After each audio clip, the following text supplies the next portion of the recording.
selectman's not here. He was sick on Monday. Thanks, Oscar. Good afternoon and welcome to the 12/13/23 meeting of the Litchfield School Board Facilities Improvement Committee. I'll call the meeting to order and start with the Pledge of Allegiance. I pledge allegiance to the flag of the United States of America and to the republic for which it stands, one nation, under God, indivisible, with liberty and justice for all. Thanks. Missing a few committee members. Hopefully they'll be shortly and can join us. Who are we missing? It looks like we're missing. Mrs. Grantham will not be here. Okay, Mrs. Grantham, Mr. Hess. They are at. I'm assuming that they're both at another Oh, district meeting. there is another district meeting. Okay. Yep. Mrs. Sabona. Yeah, I don't know. I didn't see her today. I didn't get a chance to touch base with Yeah, her today. that's fine. And then Kevin Lynch. Is that everybody? That's everybody. Okay. So yeah, Selectman. I know Selectman Lynch was absent from the Selectman meeting on Monday due to illness. Well, I hope he's well. So we'll begin because we didn't get quite enough time at our last meeting. Oh, I also wanted to introduce that we have a team on attending remotely. So we have Kyle Barker, our architect of record, Dave Ross, who is our facilities director, Barrett Salta. Sorry, Barrett, I forgot your last name. Bonnet Page and Stone. At Bonnet Page and Stone, as is Keith McBay. McBay. I thought it was McBay. All right. The screen's a little blurry. Sorry. And I'm old. I'm small. My glasses. All right. And Welcome, do you want to everybody. clarify who Bonnet Page and Stone is? Oh, yes. Bonnet Page and Stone is the general contractor, The construction manager. construction manager that we've hired for this project. And then we should probably just review for our remote guests because they're all looking at me. Okay. But we've got our business administrator, Doug Totten, the GMS principal, Dan Mitchell, two school board members, Matt Shoemaker and Tina Harrison, and then Brian Burke, who is a citizen budget committee attendee. Representing me. Representing And himself. reporting back to the budget committee. Yep, perfect. All right. Thank you. So on the agenda tonight, I think since we didn't get a chance last time to have as much public comment as we wanted to, I wanted to open it up to public comment now. So if you can come on up to the microphone, give your name and address.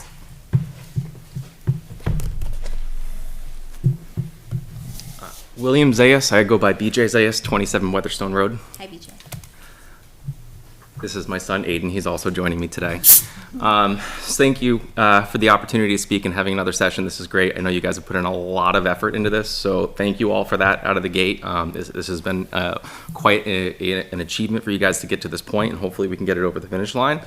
So I guess I would just start by maybe asking a couple questions rather than maybe me kind of stating what I think I already know and let you guys kind of tell everyone else that's going to watch this.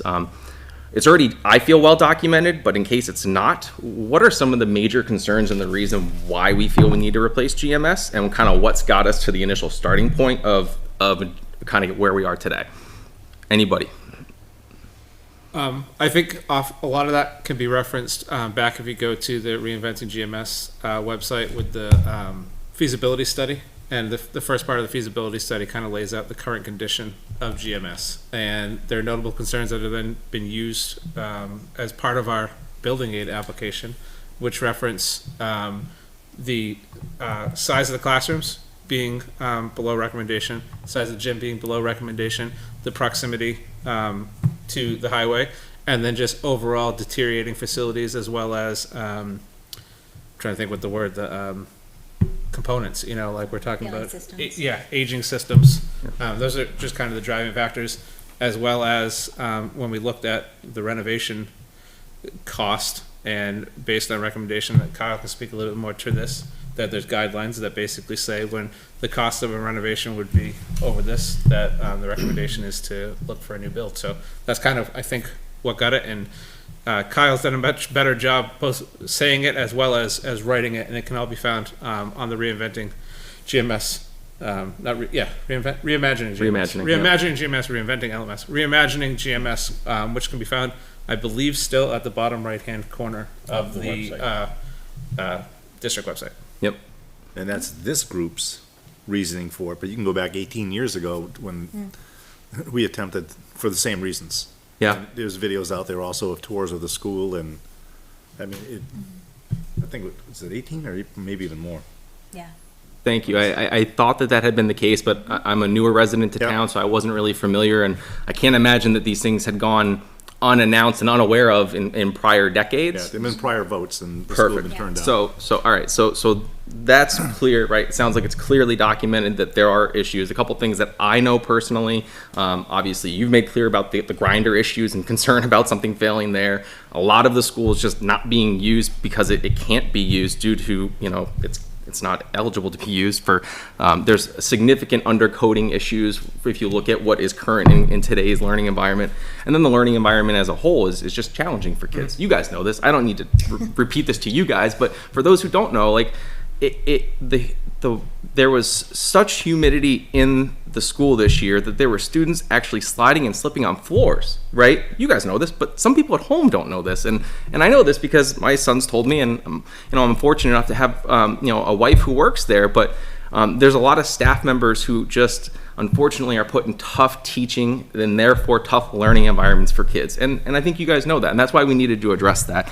And then one other thing I just wanted to make sure that was mentioned, that I didn't hear it from you guys, but I do think it's important. It kind of ties in with the proximity to 3A, but it's the security, right? We live in a different age now than anybody else here went into, was in a classroom. Kind of, the environments are just different, right? Alice drills are regular now, right? And we've had to have some close calls and some evacuations in the past, right? And that's a scary thing to live in this day and age. But I know I personally have had to call you once or twice to make you aware of a security issue at the school with the door being unlocked, and those are issues that would all be addressed with a new school, right? So I think we all just need to be very, very cognizant that security is a big part of that too. There are teachers who are kind of cut off, right, in the school if they're dependent on another staff member coming out and telling them if there is a threat. And that's just a scary thought, not just as a parent, as a neighbor, but really as a husband and a father too. So I just want to make sure that that's mentioned, because those are a lot of things that could be addressed. And look, those are realities that a lot of people like to talk about today. So. Thanks for addressing that. I think we can all agree it needs to be replaced, or updated, right? So maybe that's kind of the second part. My understanding was that a lot of the reason for the, I don't want to say impetus to get this done, not necessarily urgency, was the ability to get state aid. Is that kind of the reason is? Mm-hmm. Okay, perfect. Yeah. So we've got, I understand, $7 million available to us at this point, and if we delay beyond this year, there's a high likelihood that we will not have that available to us. I wouldn't call it high likelihood. There's high likelihood that the money's available to us this year because of the way other districts have right, because of the seating or the hierarchy, and right? One district that outpaced us in points, which by the way was based upon the population of the community. It wasn't based upon the building need. Our building actually ranks as the neediest in the state, but the needs of the community from a financial angle differ. Right. And so we got bumped down on the list because of that. It doesn't mean the school is fifth bad. It's actually first bad, right, on the state list. Okay. And that's key for people to understand.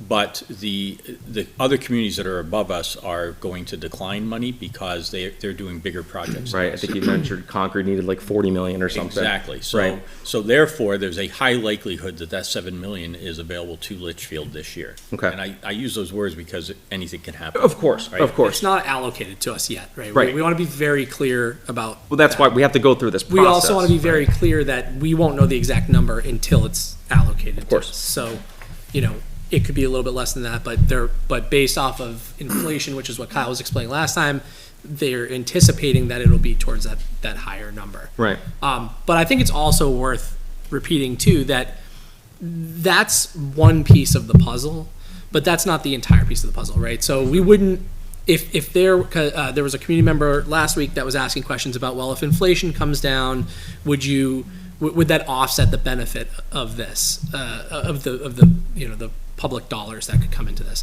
And the answer is no, it's not going to, because we're still seeing construction inflation continuing. The cost of this school has continued to go up. If we talk about 18 years ago or 20 years ago, that was a but half the price, I think. Less than Quarter of that. it. It's like 12 million. 12 million, right? So, so Bigger if school. if people Perfect. made the decision 18 years ago, Agreed. not only 20 years ago, number one, the bond would be paid off right now, or close to paid off, and number two, it would have been done at a much smaller cost. And so, what we've been tasked with is trying to solve this problem, not just for today, but trying to solve this problem for residents down the road. I understand that there are residents that are going to vote on this that will not see the end of the bond payment. I understand that, but we need to look at this and say, do we want to make this a $60 million project and continue to keep our kids in a building that is inadequate and that we can't really fix? And the point about, whether renovated or not, Kyle's going to get into that later because he did rerun the numbers on some of that. But even if you look at renovating it, we just can't achieve the things that we need to achieve. Got it. That's where I'm going there. And to add that, not just to achieve, like, every day that we wait, and I don't mean to sound hyperbolic, but as the building principal, these are the things that kind of wake you up in the middle of the night. Every day that we wait, and we can wait for a better bond rate, we can wait for all these things, but that's another day that a potentially catastrophic failure at the building could happen that we would then have to address because we still have to have an operational school. Right, because we're not talking about, gee, our classrooms are a little bit small, wouldn't it be nice to have bigger classrooms? Right. If that was the case, I think it would It's be a not just one different issue, analysis, right? Yeah. We would be able to say, yeah, you can make do with that, but we have a whole slew of issues. We have a whole slew of things that could require money, and again, it's, do you want to keep throwing, you are going to pay tax dollars. These tax dollars are going to come out because we're going to have to pay them one That's way or pretty the clear other. in the life cycle study from what I've read, Correct. right? So I certainly wanted to kind of address that as well. But so it sounds like what I'm hearing is that it was decided this was the most opportune time to do it, not only because the need is extremely high, but there's the opportunity right in front of us to be able to get some aid as well. And here's the key thing. The legislature has allocated the money. We are in line for the money. If we go beyond this year, you go to the next legislature. People that aren't even elected yet, who will have to make a decision, are they going to allocate? If so, how much are they going to allocate? And there will be a whole new set of rules about how that gets allocated. So I don't think it's fair to say that there's a likelihood we wouldn't get it, because there are too many unknowns with that. Yep. I don't personally, trust that the next legislature Well, is going to do the right thing. That's where my head immediately goes to as well. Is what I'm hearing you say is that if we don't do it now while the timing is right, we delay it to the next legislature, and then all of a sudden we now have to put our hands in the back again, right? And we have to have confidence in our elected officials in getting things done. And I think we all know that times are challenging in that regard right now. So a level I of hear you. guarantee becomes a level of gamble. Absolutely right. That's the key point. Yep. It's a great way to phrase it, because to me, the money is sitting there. It's Yep. allocated. It's in the bank. Okay. Right? And that's very different than if we kick this can another year, we're kind of, all these unknowns come back up Spinning again. the wheel again. Yep. Okay, perfect. So that kind of helps, I think, understand why, right? The timing, right? So how do we get to the location, right? Reimagining GMS, that document that was put out, done by Kyle and the firm, right? I thought it was pretty well laid out in terms of here are the 6 options that we're looking at, right? But I guess you guys kind of hit on it last week, but maybe just quick synopsis. How did we get to the one that we're at now? I understood that the preference was get to a different location, given some of the things that couldn't be solved. But obviously we're back to that because the land was no longer available, right? It sounds like that's kind of the summary, but Yeah. please. So initially, and Kyle can jump into it, but you had the initial feasibility study came up with the 5 options. Last spring, the school board tasked Kyle with exploring 4 additional options. Actually, I think they tasked him with 1 or 2 additional options, but we ended up with 9 options. And so even with the 9, the best option of all of them was always new school, new site. That's when you did a pro-con and you looked at all the pros and all the cons. New school, new site was the best. We pursued it. We had a... Can I just throw a waffle in there too? Yeah. It's new school, new site, but it was also better site. Because, if we had found a site down on the Hudson-Litchfield line, Right. that wouldn't have checked the box of center of town. Correct. Yep. Proximity. I mean, location, it matters, right? And so when we found a piece of land across from the police and fire station at the town hall location in the center of town on Albuquerque, high and dry. Perfect, yep. So it wasn't just about find some piece of land, it was an ideal piece of land, right? And that that's key to understanding. And I do think that was outlined in kind of the goals and the mission that you guys had within reimagining, right? There were some, we wanted to have the front porch, I don't remember all of it, but there were some different key things that We you guys. wanted it off of 3A. Right. You know, that's a major component. Right. And, you know, with kind of having to pivot, after the land was no longer available, we conceded on some of those things, but we course. have in our plans ways to mitigate that. We Yep. can't completely solve it, and I think you acknowledged Yeah. that, you know, very Can't- well. Well, You're and- never gonna you be know- off of 3A, And when you however, go to we the can be 100 feasibility yards study, back. every one of the options kind of has a pros and cons, right? And so if you go with one of them, it just means you get these pros, but you have to deal with these cons. It wasn't possibilities and impossibilities. It was Right. pros and cons. And Right. so where we currently are at is one that has a lot of pros, but a big con, which is that proximity to 3A. Yep. We never said that that was a fatal flaw. We never said that was an impossibility. It's Yep. just with the design, you know. The goal was to pursue what can we, I said this last time, what can we look at in 20 years and say, well, I don't want people to say, why didn't you think of those things, right? And so, you know, Mike says high and dry for the other location. That doesn't mean that there's not water on this other location, but the high and dry section of it was where the school would be. The water tapered away to the back of that lot, and that's where the water was on that lot. That was a better lot in terms of that. Now, we have, as Kyle has said many times, we can deal with water. When you're constructing something new, you can deal with water. Yep. When you're taking a building that was built in the 1930s, the 1950s, the 1970s, all these different decades, You can. you have fewer options to be able to handle things that you can otherwise address with new construction. So, you know, ultimately, if we had looked at the time of reimagining GMS and we had looked and there was no available land in town whatsoever, there wouldn't have been an option build new building on a new site because there wouldn't be a new site, right? But we had to evaluate that option to do our due diligence for everyone. We found a couple options, we pursued a couple options, those options fell through.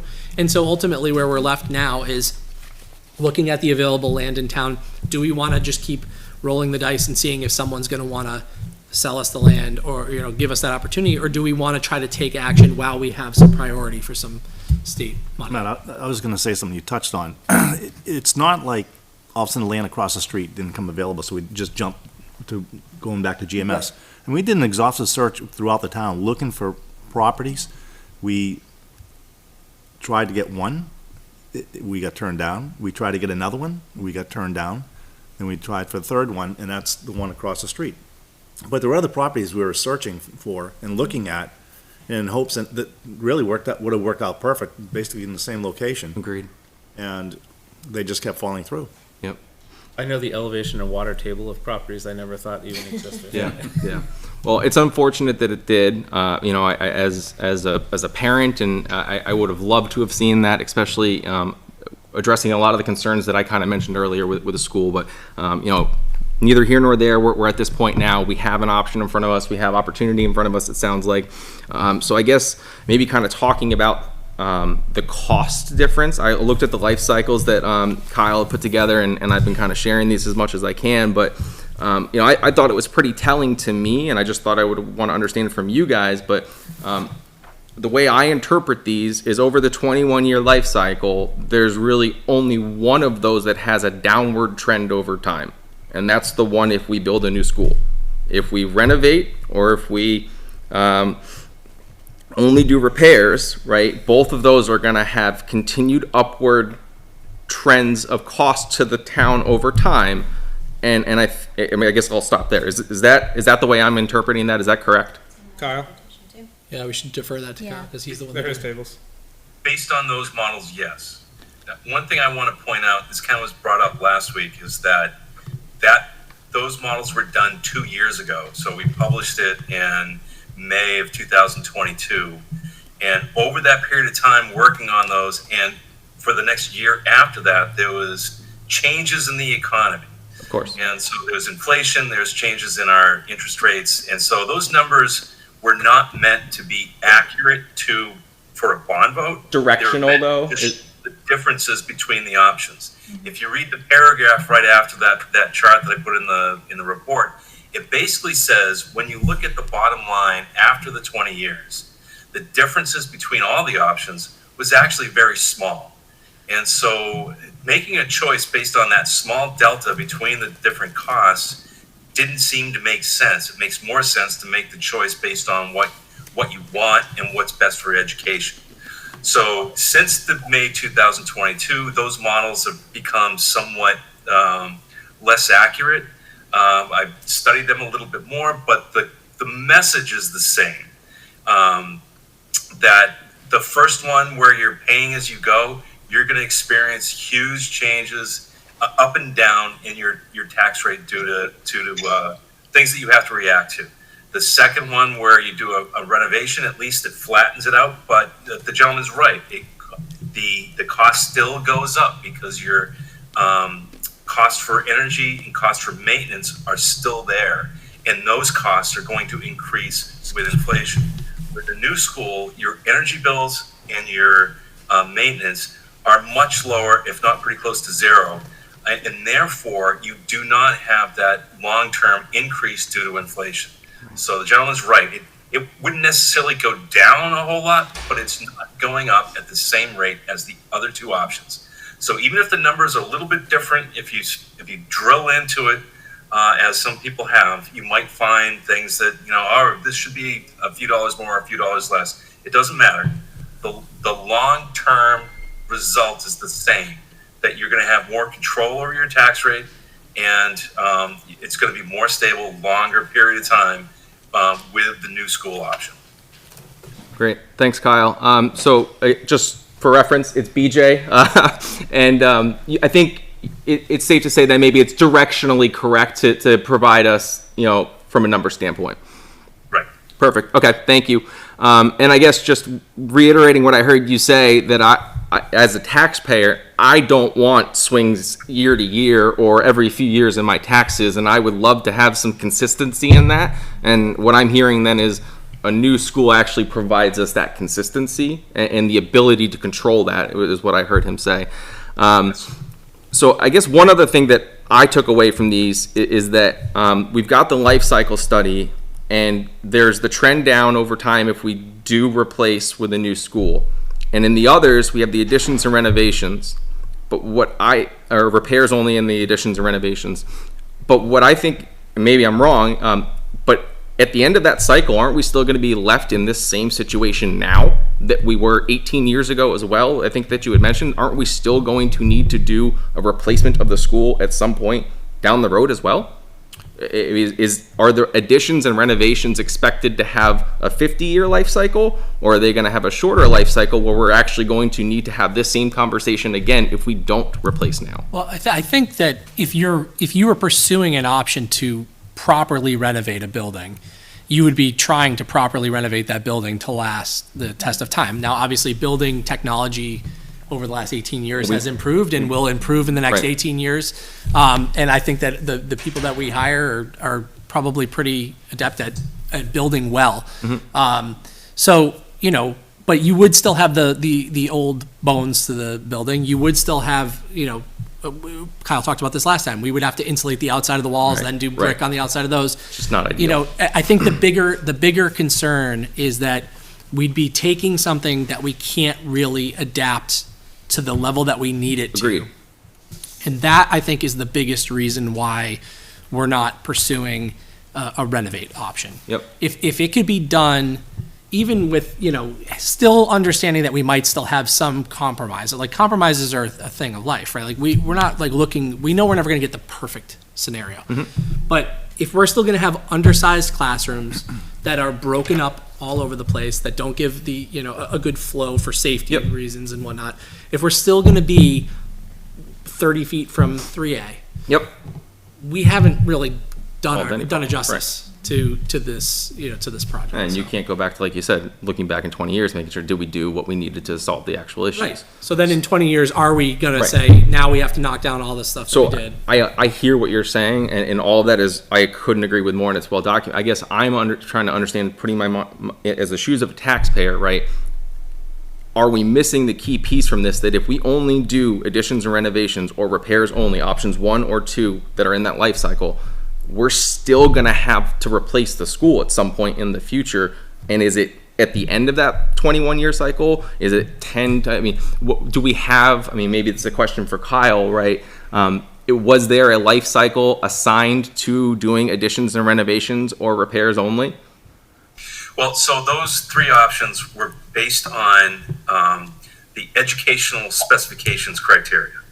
And so basically there's state standards, there's national standards, there's best practices, there's our experience that add into what we would consider the educational specs, what we need to be designing to. So if we don't design to that level, we're not giving the district what they need. And so all three options were based on the same ed specs. And therefore, I tried to make them as fairly comparable as possible. So the additions, renovations numbers were based on bringing it as close as I could to new construction. So I would not say that it would need to be replaced after 20 years. But as somebody else pointed out, is that there's certain things in there that would still be deficient. That's a way of changing everything in the building. And so it even as much as I could make it apples to apples, there's no way for it to become completely apples to apples comparisons. So that's where the pros and cons for each option comes in, where you can identify what those differences are and make a choice. Again, what I said a few minutes ago, it comes down to really the best choice is to go by what's best for the education, which clearly from all the things that we've discussed is the new construction. And I don't say that out of context.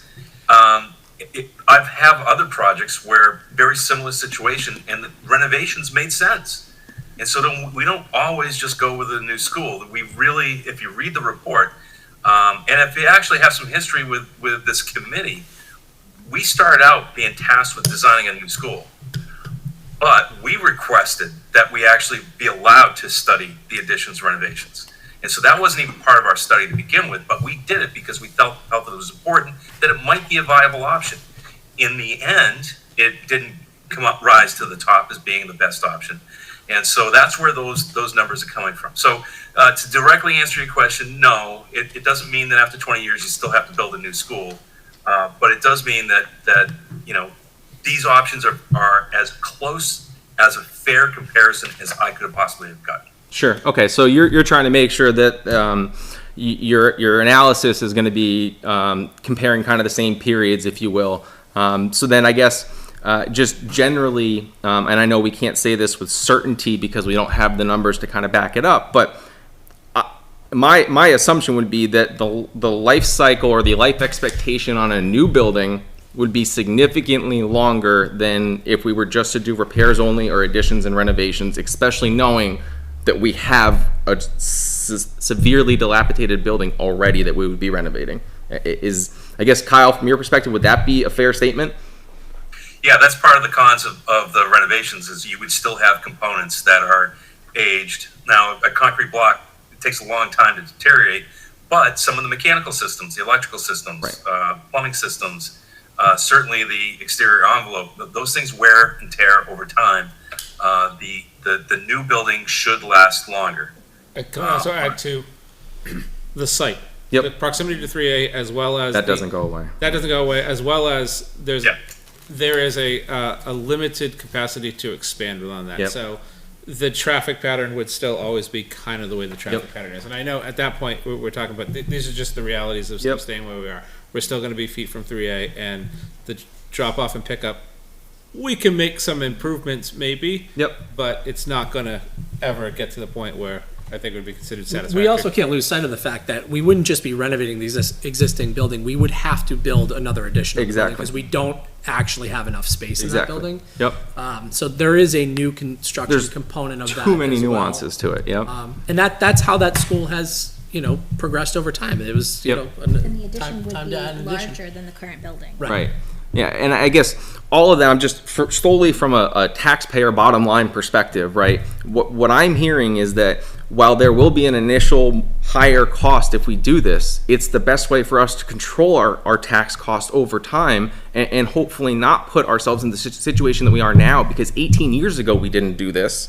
And here we are again having this conversation, whereas if we don't replace and we just do additions and renovations, or we just do repairs, we could find ourselves back in this same conversation in 30 years, having to redo this all over again, right? So what I'm hearing is that the best option, bar none, hands down, not just from you guys, but from me as well, is that we need to replace the school, and that we should replace the school. So I appreciate that. I know that there's someone else in the room now, so I just want to at least be respectful of that, and I will take a seat back and actually let somebody else speak. But I guess I want to close and kind of say this. There are 3 certainties in life. Everybody knows about the 2 certainties in life, right? The first one being death and the second one being taxes. The third certainty is change. A lot of people don't really realize it, but it is constant in life. And we're all going to change. Change is going to happen over time, right? We know that tax laws are going to change, right? We know that when we die is going to change, right? Change is inevitable. It is time for a change at this school. Thank you guys all for doing all of the effort that you have. God bless every one of you for putting in the effort. I know that it's been really enduring for you, and for you especially, Dan. But I just want to thank you guys for what you're doing, because it's definitely necessary. We can do better, and our kids deserve better. And I think it's important that we actually stand up for them. So thank you again. I'll step away in case somebody else wants to speak. There's just one other component Please. that, and Dan mentions this quite often, and here you are with your son. It's the impact on the students. Yep. You're gonna have, if you're doing a remodel, it's gonna be disruptive. You have to place classes somewhere, because you can't work on a classroom when there's children in there. Yep. It's going to stretch out the amount of time it's gonna take to do Yep. the job. And there are children in that school that could be impacted from kindergarten to who knows what grade. Exactly right. Yep. And unfortunately for me, my kids will never see the impact of it if we do replace, because they'll be in a new school. But it's the right thing to do for our kids, because they deserve They better. might be later on down the road when their children go there. You're exactly right. That's the impact. So I'll step away in case somebody else wants to speak. Thank you. Jay. Thank you. Yes, please. Just ask you to state your name and address. Sure. Thank you. Hi, Ronald Bolinas, 15 Riverview Circle, and Kyle is up there, I believe. Yep. And You can make eye contact by looking this way. I'll wave to whoever. Yeah. I appreciate the discussion, and I actually started watching this, and I thought I'd better come up and ask some questions. One of the things, and if some of this has been said between my leaving the house and arriving here, I apologize, but I guess my question is, and Kyle, you may have said this, I asked that options for renovation be developed to the same level that the replacement has been done that was shown at the last facilities meeting. Has that been done? That would have been an action of the school board, I believe. Yeah, I think part of it is to understand the history of how we got to this point. Why does the Facilities Improvement Committee have this, and what's the question in front of them? So the board voted, after reviewing all of those options, to pursue the new school on the back of the GMS site. So that's the direction that this committee has. There was not a direction to dig deeper into any of the other options other than what's in the reports that have already been issued. But the question that was put forth to this group was, come forward with the best design for a new building on the back of the GMS site. Okay. But to answer your question a little bit more completely, so there's a cost obviously associated with every time we have them go develop these plans on things. And so part of the conversation that we've continued to have is, could we achieve enough things that we need to achieve by renovating that it makes sense to go do that, right? Like when we looked, or when the board looked, it was before I became a member of the board, but when the board looked at the alternative option of combining with the middle school with the high school and moving these kids to the middle school, that was brought to us by the community, and I think the committee said, you know what, let's do our due diligence on that and actually go into that, right? So we everything that is brought to us, we really are having serious consideration on and having serious conversation on. I think that the question of could we get appropriate sized classrooms? Because we have completely undersized classrooms if we renovate. The answer is no. Could we reconfigure that school the way it is with it being, for safety reasons? The answer is no. Could we get an emergency lane all the way around the school? The answer is no. So and can we get any further back from 3A? And the answer is no. So there's so many pieces of that we feel as though we'd be throwing good taxpayer money after a bad cause to go so far into the process of saying, let's come up with a total schematic of how we would renovate the school, because we wouldn't be able to solve any of those problems. Well, I'd respond to that by saying, essentially, you don't know the answers to the questions you just raised. Well, Let me finish. The reason being is, until you see a footprint and a plan, a layout, you don't know what you do get. There's a lot of speculation, but there is no answer to that question. In fact, at a discussion in the hall, I asked Kyle last week, could you, and I'm going to put him on the spot, could you design something, if directed by the school board, that would approximate $20 million or 15 or whatever amount that you told them to design for, and come up with something that could be put together and adequately priced out and then built?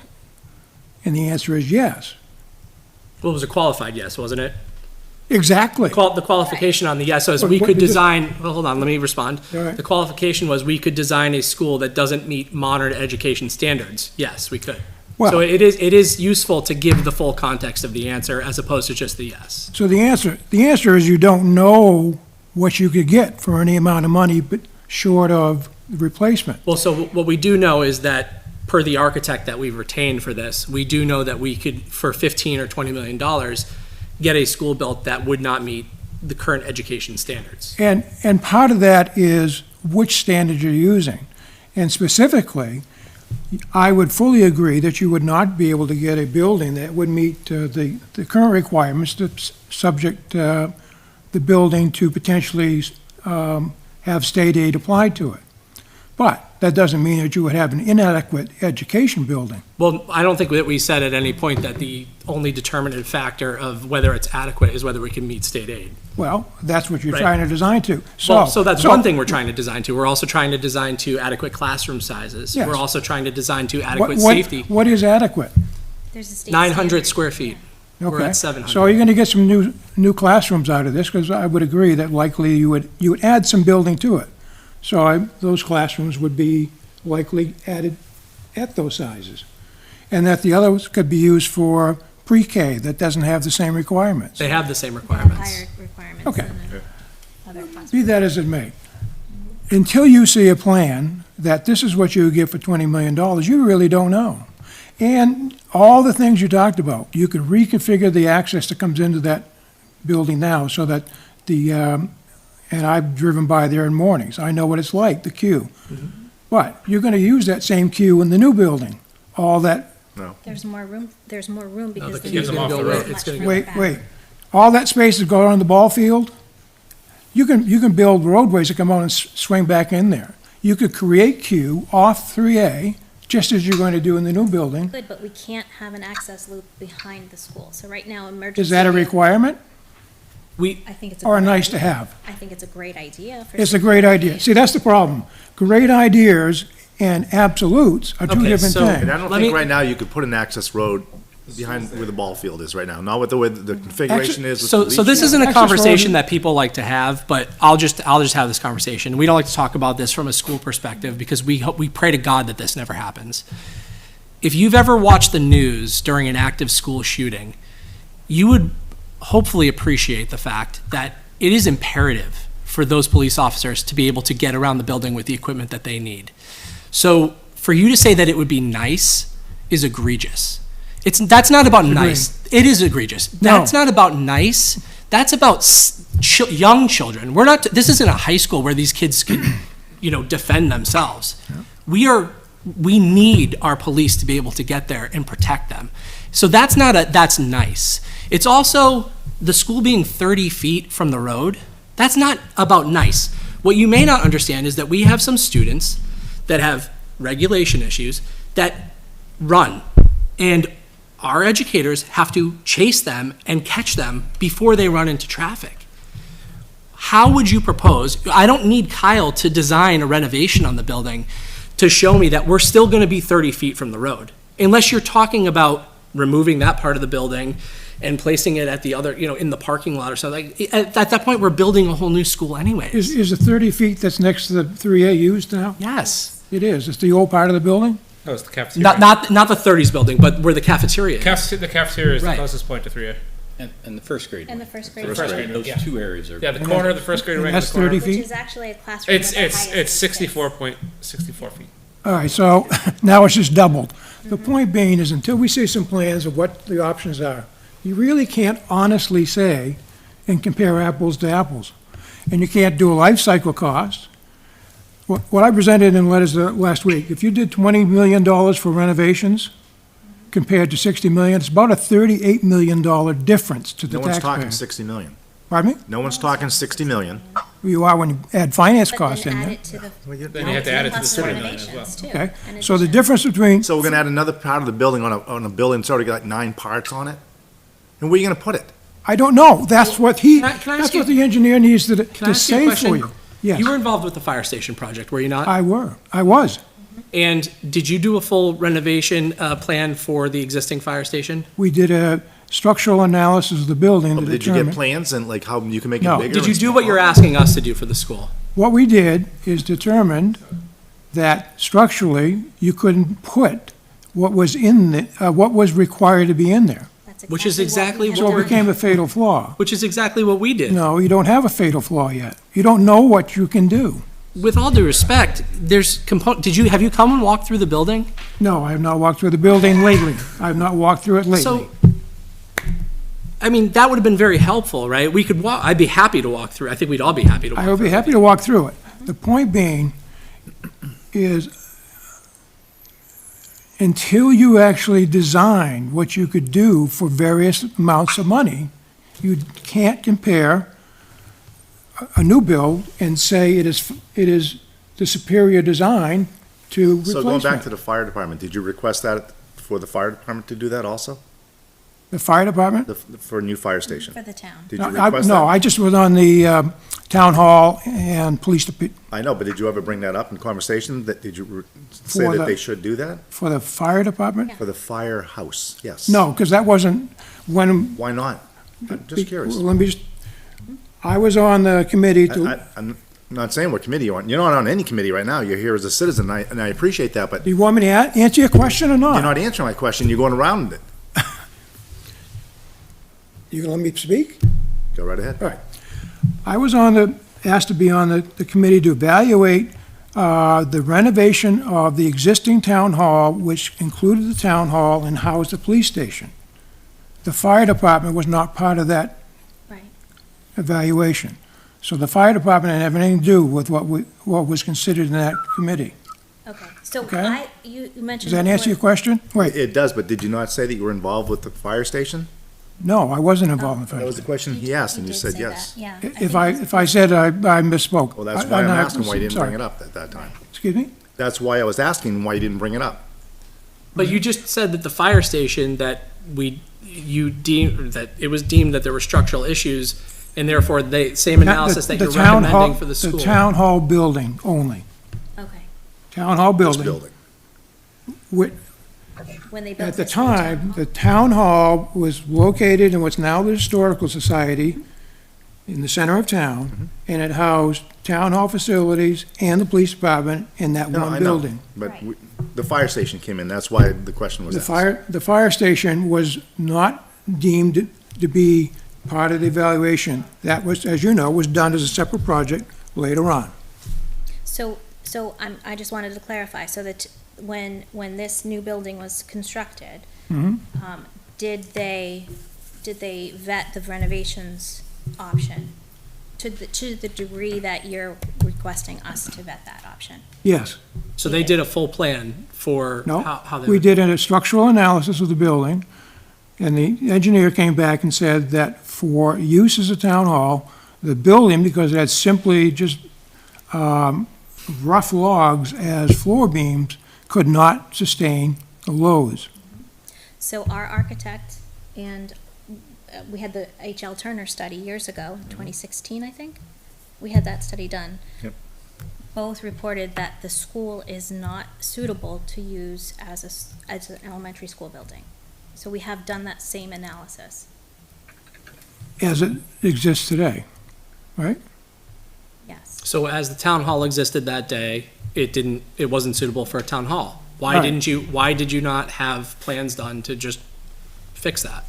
That's what you're here saying. You're saying, well, just fix it. But again, like you and I have had this back and forth now where I still am foggy on, we're just going to ignore the fact that we can't get a fire lane around the building. We're going to ignore the fact that we're close to school. I don't see how, you're saying, well, perhaps if you did enough analysis on this, perhaps you'd find a way to do those things.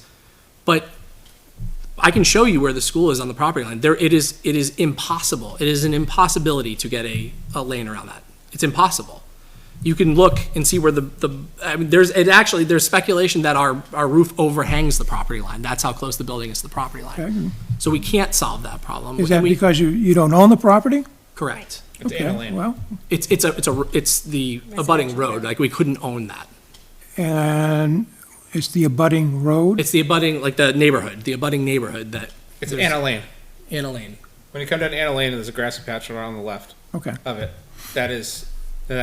We think that the roof actually overhangs over to that. Suffice it to say, I believe until you actually have, since there's elements of the existing facility that could be reused, the gymnasium and the cafeteria being one, or two, and until you create a design that incorporates those and says, this is what you get for 15, 20, or $30 million, you won't have an adequate assessment of what you could do as alternative options to a full replacement. Can I just clarify too? You said that they can be used. They can be used, but they are both undersized in terms of. I don't want to misspeak, so Kyle can misspeak. But architectural, state, and federal recommendations, both the cafeteria and the gym, while in your words usable, are still woefully undersized. They're undersized to what you would build if you were using current recommendations. Current best recommendations and practices. To some degree, there's always a judgment as to, unless it's a specification that is structural, then you always have to apply an understanding of what is the standards that are put out, and how can they be considered in terms of looking at existing facilities compared to new. But It doesn't, in fact, if you look at it this way, if the existing facilities are inadequate, so much so that they're unsafe, then you should close them down today and not use them. By the simple fact that they're being used today, it says that they have a functionality even within a school environment. Is it best? No. Is it functional? Yes. Can I just interrupt for just a Go right second? ahead. I think we all hear your requests and your input, and I definitely have taken that with a grain of salt. I know I have, because we have been doing this for a very long time, and I appreciate your input and your request to look further into renovations.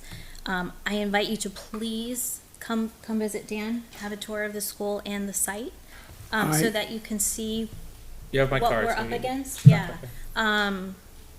And I think we still have a lot of information that needs to be shared today from Kyle, so hopefully more of your questions will be answered, including renovations versus new construction is on the agenda.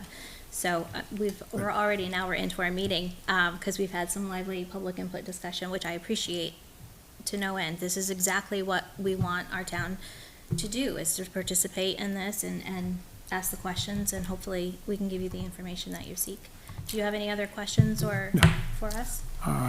Just to, you and I talked about scheduling that. I was waiting for a from, Okay, Oh, I didn't understand. We'll get that. We'll okay, get you an invite. thank you, but I just want to know that. I'd be more than happy to do that, and was looking forward to that. Absolutely. Thank you. Look forward to having you. and I appreciate all of the points that you've made, Thank you. I really do.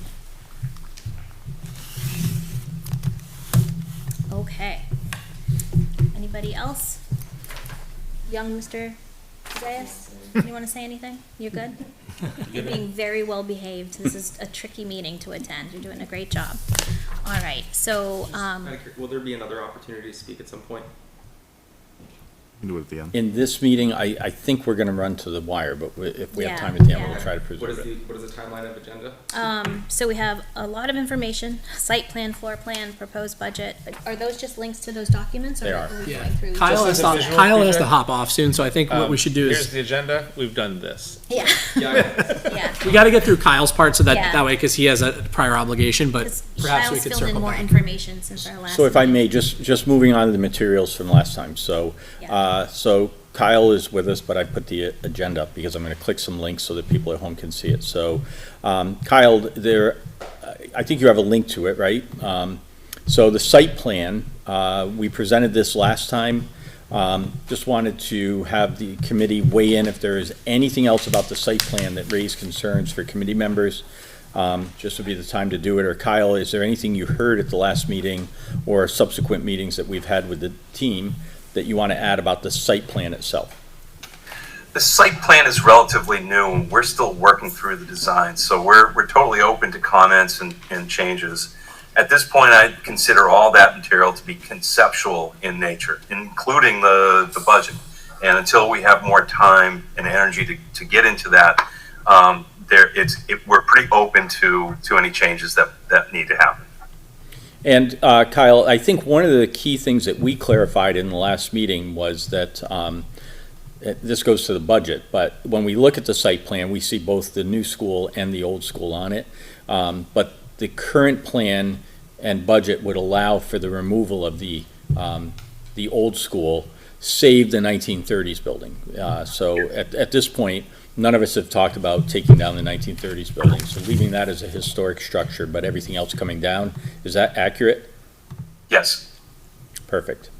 And then if you look at this, you will notice that the corner of the building actually goes over the property line. We won't raise that with our neighbor, but, again, this is a conceptual diagram, but it is that tight. So to Matt's point, trying to get an access road around it is In limited on fairness, our I property. think that's a roof outline too, so it's really airspace as opposed to ground space. Okay, airspace only. I think if I'm looking at that, I think that's the roof outline, and that's the spot that we look at where you stand there. You're clearly on our property. When you look up, you kind of go, eh.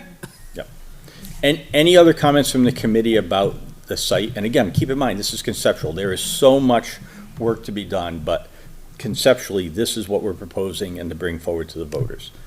I think the only point that I would make was, at our school board meeting, Mr. Cutter questioned the orientation of the building, just inquisitively. And, again, we looked at, I think, 5 different orientations, and so as of right now, this seems to be the most favorable for a few of the considerations, but obviously it's still conceptual. I think the other piece is that the lot is tricky because you come around the bend in the road and the way the lot comes to the road. So trying to visualize what that looks like is tricky.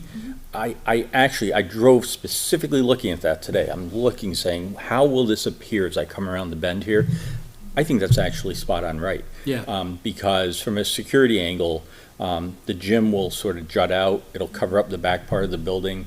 And remember, that's the 2-story part that I think it's going to blend much nicer that way than if you orient it differently. It's going to stick Have out, 2 and stories you're on going to see the longevity of the longitudinal part of the building. So I think we've gotten it right. I can also say that because, as Matt said, we went back and forth around a bunch of things, and as I was reflecting on it, and I look at this design too, I think the other benefit of this is that you had the building, but that building placement actually maximizes the land for other stuff. And so, like, by having it right up against that line there, when we were tilting it, it created more land on the backside of the school, but that didn't become really hugely functional land. It wasn't enough to, I've been to school where they just kind of have those like, random 4 parking spots in the backside of the school, and it's just kind of like, you could do something like that, but by tilting it there and kind of, you maximize all that front space for our play fields, our playground, you maximize parking, everything is centralized in the front side of the school as opposed to much going on the backside, but you still maintain enough so that you have those emergency access or the usable space back there, but it wouldn't become, I would say, part of the educational plan of it, but you do have, it maximizes the space to do all the other kind of non-building site stuff that is necessary.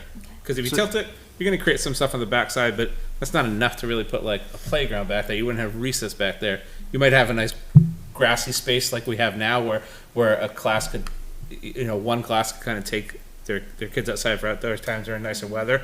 But with this one, you can still do that in other areas while gaining the other stuff you have from really backing it back there.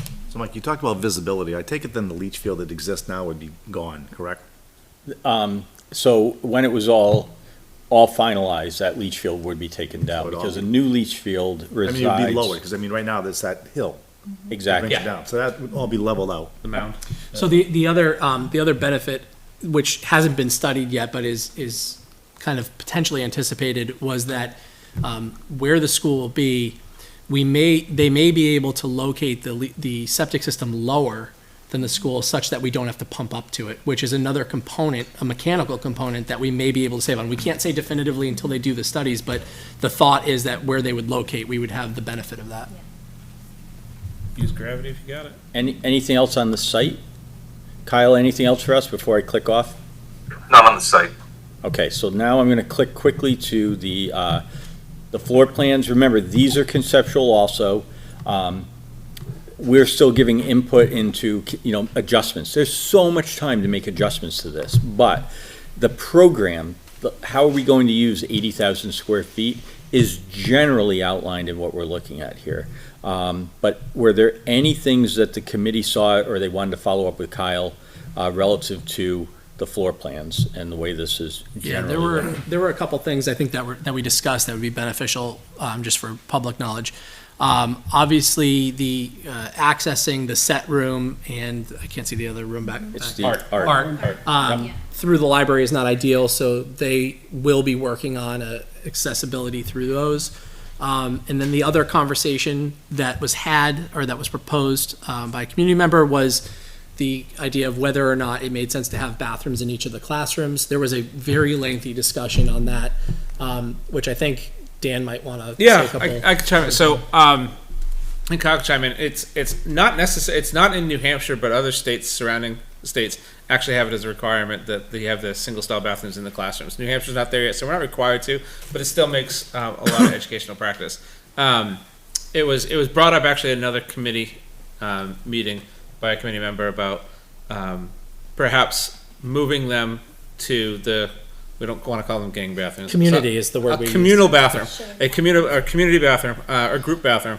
And so it is true, and I know Dave Ross is on the call, and he could take, that does have some maintenance implications. A community bathroom is easier to clean. It's just a clean sweep, kind of a one pass, as opposed to the 8 individual bathrooms.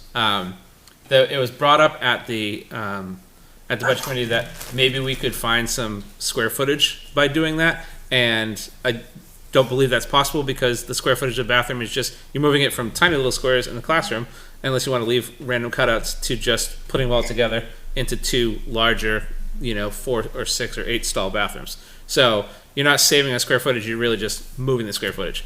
I want to talk a little bit just about the immeasurables, the ones, the aspects of that don't show up on a square footage map and may not show up necessarily in maintenance savings. I believe it may be easier, but in terms of cost, it's going to be minimal in terms of custodial, except for personnel time. But I could tell you that I'm going to save a lot. So by going to communal, we may save on custodial, but you are going to lose out on administrative time, because I can tell you that the condition at the end of the day of individual bathrooms in the classrooms are at a much higher standard than the communal bathrooms that 6, 8, sometimes 12 kids go into at a time and come out of. I can tell you that in my career I'm now at 14 years in administration, and before that, I have never been called for a discipline issue in a single stall bathroom. Almost daily, I am called to a discipline issue at a communal bathroom. And when they do happen, if it happens in an individual stall bathroom, there's no investigation. I know who went in, I know who went out, I know the condition.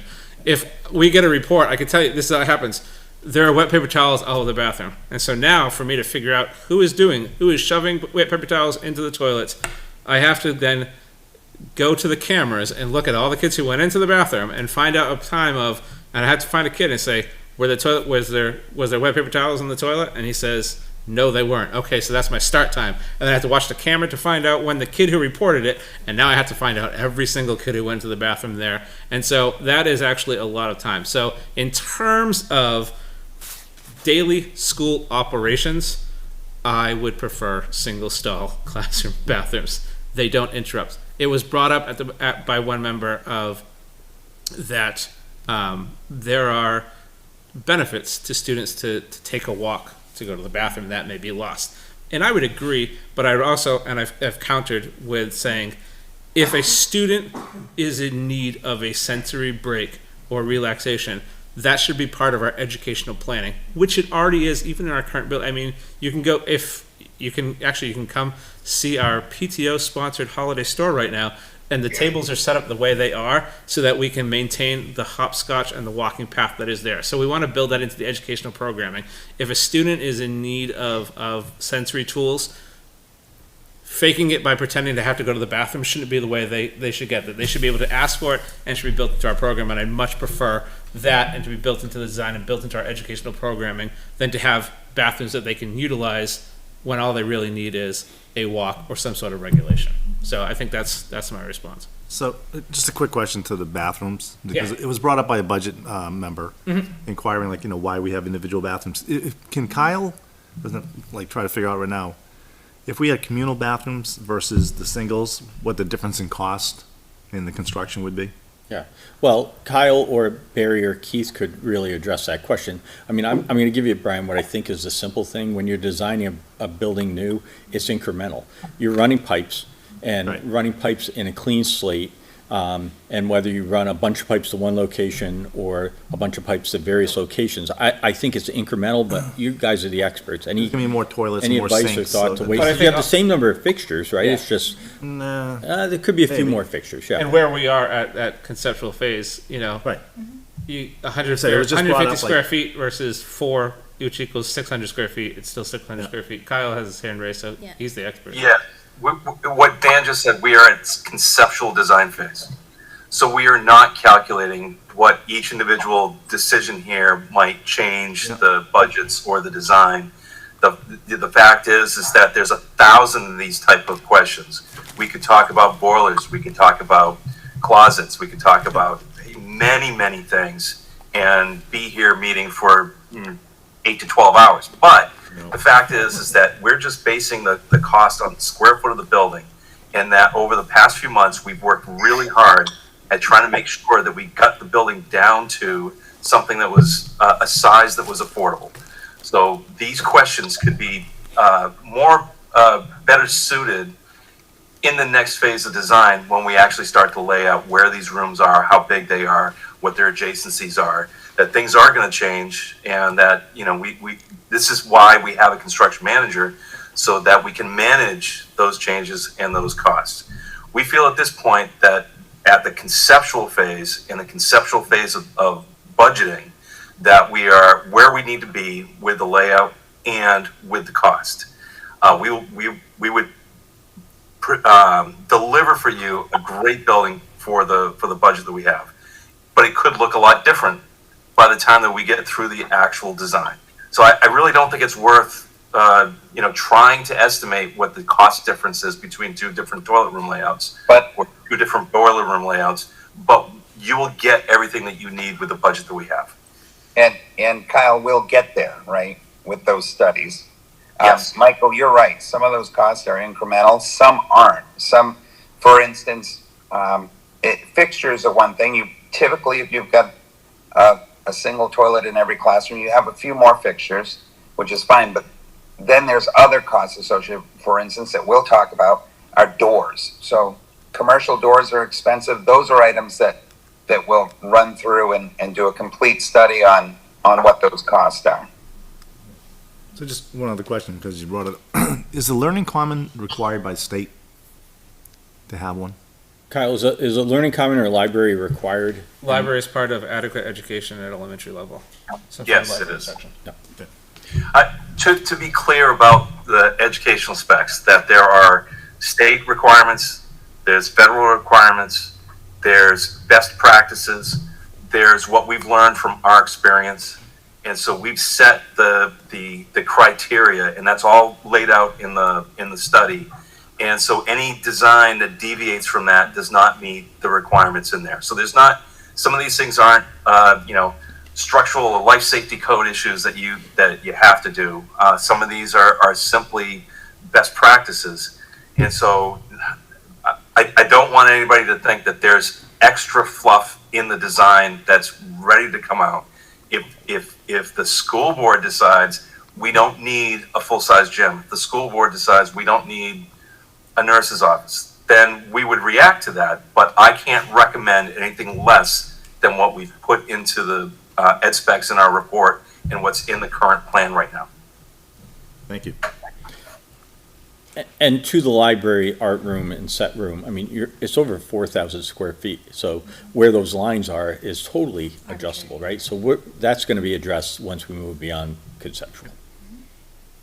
Anything else on the floor plan? And then the second floor was on the second page, but we're good. I'm going to close that. Kyle, anything else for us? Yeah, I'd like to go back a second to the life cycle cost analysis and the difference between the different options. There seemed to be some discussion that we really don't know what a renovation would be, and that's absolutely false. If you read the study, we looked very carefully at the existing building, and I have a checklist of about 80 items long that we looked at the deficiencies and put a cost association with that. And then also studied what parts of the building were not repairable and which ones we'd have to replace. We came up with a size of an addition that would be required, and it was something almost the size of the existing that would remain. And we put a cost to that. And in the end, that life cycle cost analysis is based on those figures, and it's based on the cost for the new construction at a conceptual design level. We didn't have real drawings, but we were able to come up with something that was reasonably accurate for comparison purposes. And if you read the text in my report, I said as much, that these are not accurate for construction, but they're accurate for understanding the differences between the options. And what we found out is the difference between the new construction versus the addition renovation is that over 20 years, the cost difference was less than 5%. And so the decision really ought to be based on what's best for education, because 5% wasn't enough to really say that you're going to save a lot of money over 20 years. Kyle, you also just took another look at, and I know it wasn't a deep dive, but you took another look at and this may be coming up when we do renovations versus construction, but the actual projected cost of change to the cost of renovations as compared to when you initially did it back in 2022, right? Yeah, what a lot of people don't realize, I've talked to you folks about it, I've talked to the school board, but some of the general public might not understand that as bad as they experienced inflation at the grocery store, spending 10% extra for your groceries really hurt the bottom line for every individual. But construction inflation was not 10%. It ran 25% a year for several years. It's only been in the last 6 months that it's plateaued and it's flattened out a bit, and that we're hoping that prices in the future will be better. But from the time that we started this study to the time that I finished the report, we had significant inflation, and there's been significant inflation since May of 2022 to today. So the numbers that are in the report they were only for comparison purposes and weren't meant to be accurate, and now we know they're not accurate. You can't go to the bank with those numbers. We've tried to keep pace with it, but how many times do we just keep redoing it and come up with the same conclusion? That the difference between the two options is relatively small, if anything at all. What we have today is a budget for the new construction that BPS and myself have vetted through and talked about, studied, and feel is the appropriate, not too much, but certainly not too little. It's the right amount for the design that we have going forward, and recommend to the committee and the school board to move forward with that design and that cost. Kyle, I have up on the screen the 12-4 budget worksheet. I think I have an old one here. You've sent us a new one since, right? Yeah, it's, let me just forward it to you. Was it 44,290, was it? Yeah, because this is 44,090. So Yeah, I think the difference was that we decided to put the demolition of the Sure. existing building in the budget. There's $200,000 they got put in there for just the demolition. hang on a minute. I got emails I don't need people seeing.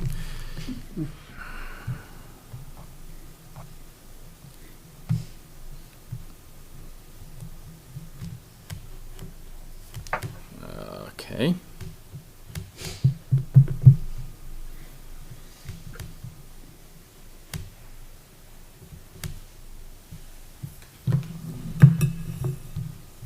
I apologize.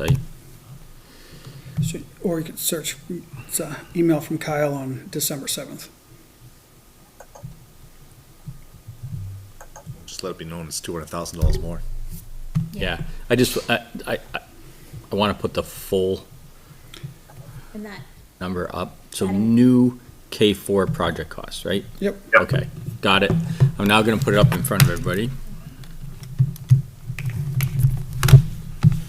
and Kyle said that includes 200,000 for the demolition costs. That's Yeah, so Kyle, and this is a part where Keith and Barry can weigh in, because I know you've worked closely with them. So if you want to walk us through section by section so that we get a chance to ask questions about it. So the first is site development costs, 3.2 million.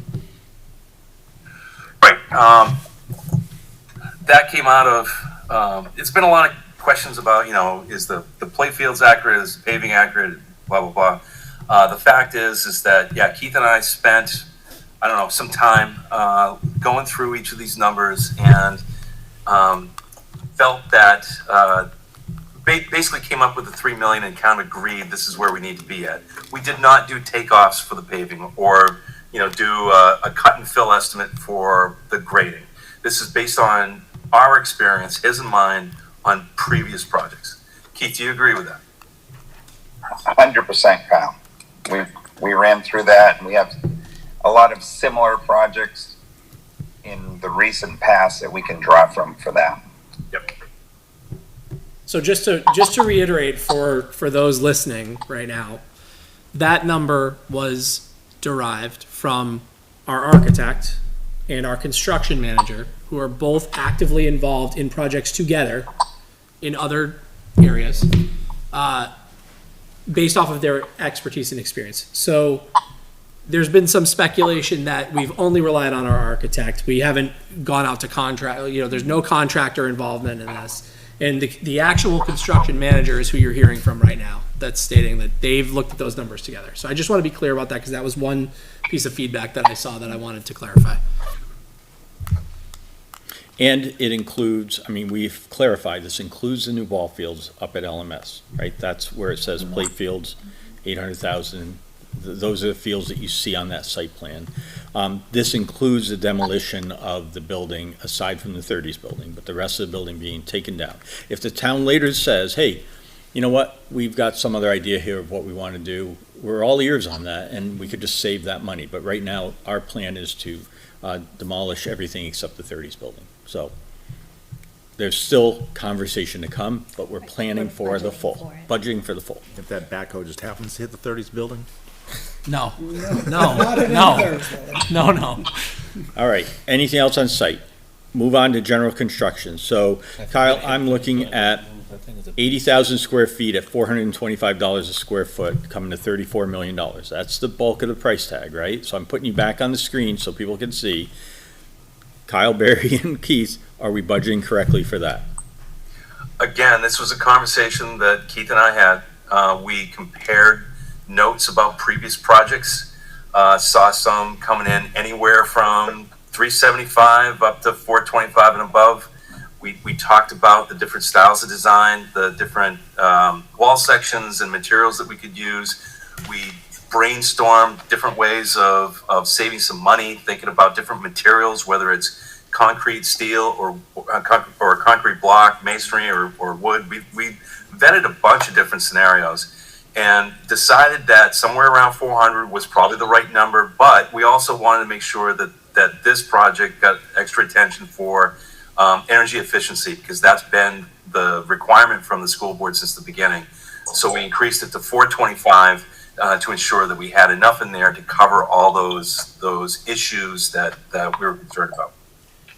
And, you brought up energy efficiency, and I want to also clarify this for everyone.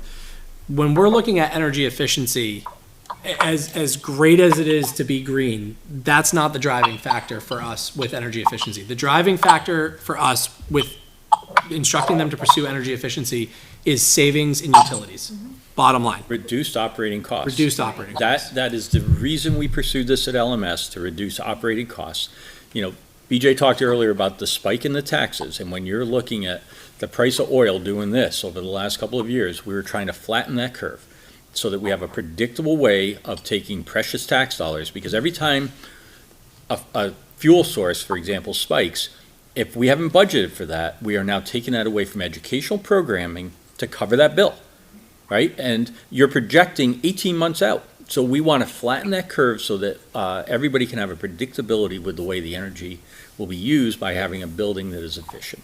And I think, as we're going to talk about with the net zero or low EUI predictions, that does not necessarily mean that we're talking specifically about solar, right? We are looking at solar as one component of this, but that is not a given with this project.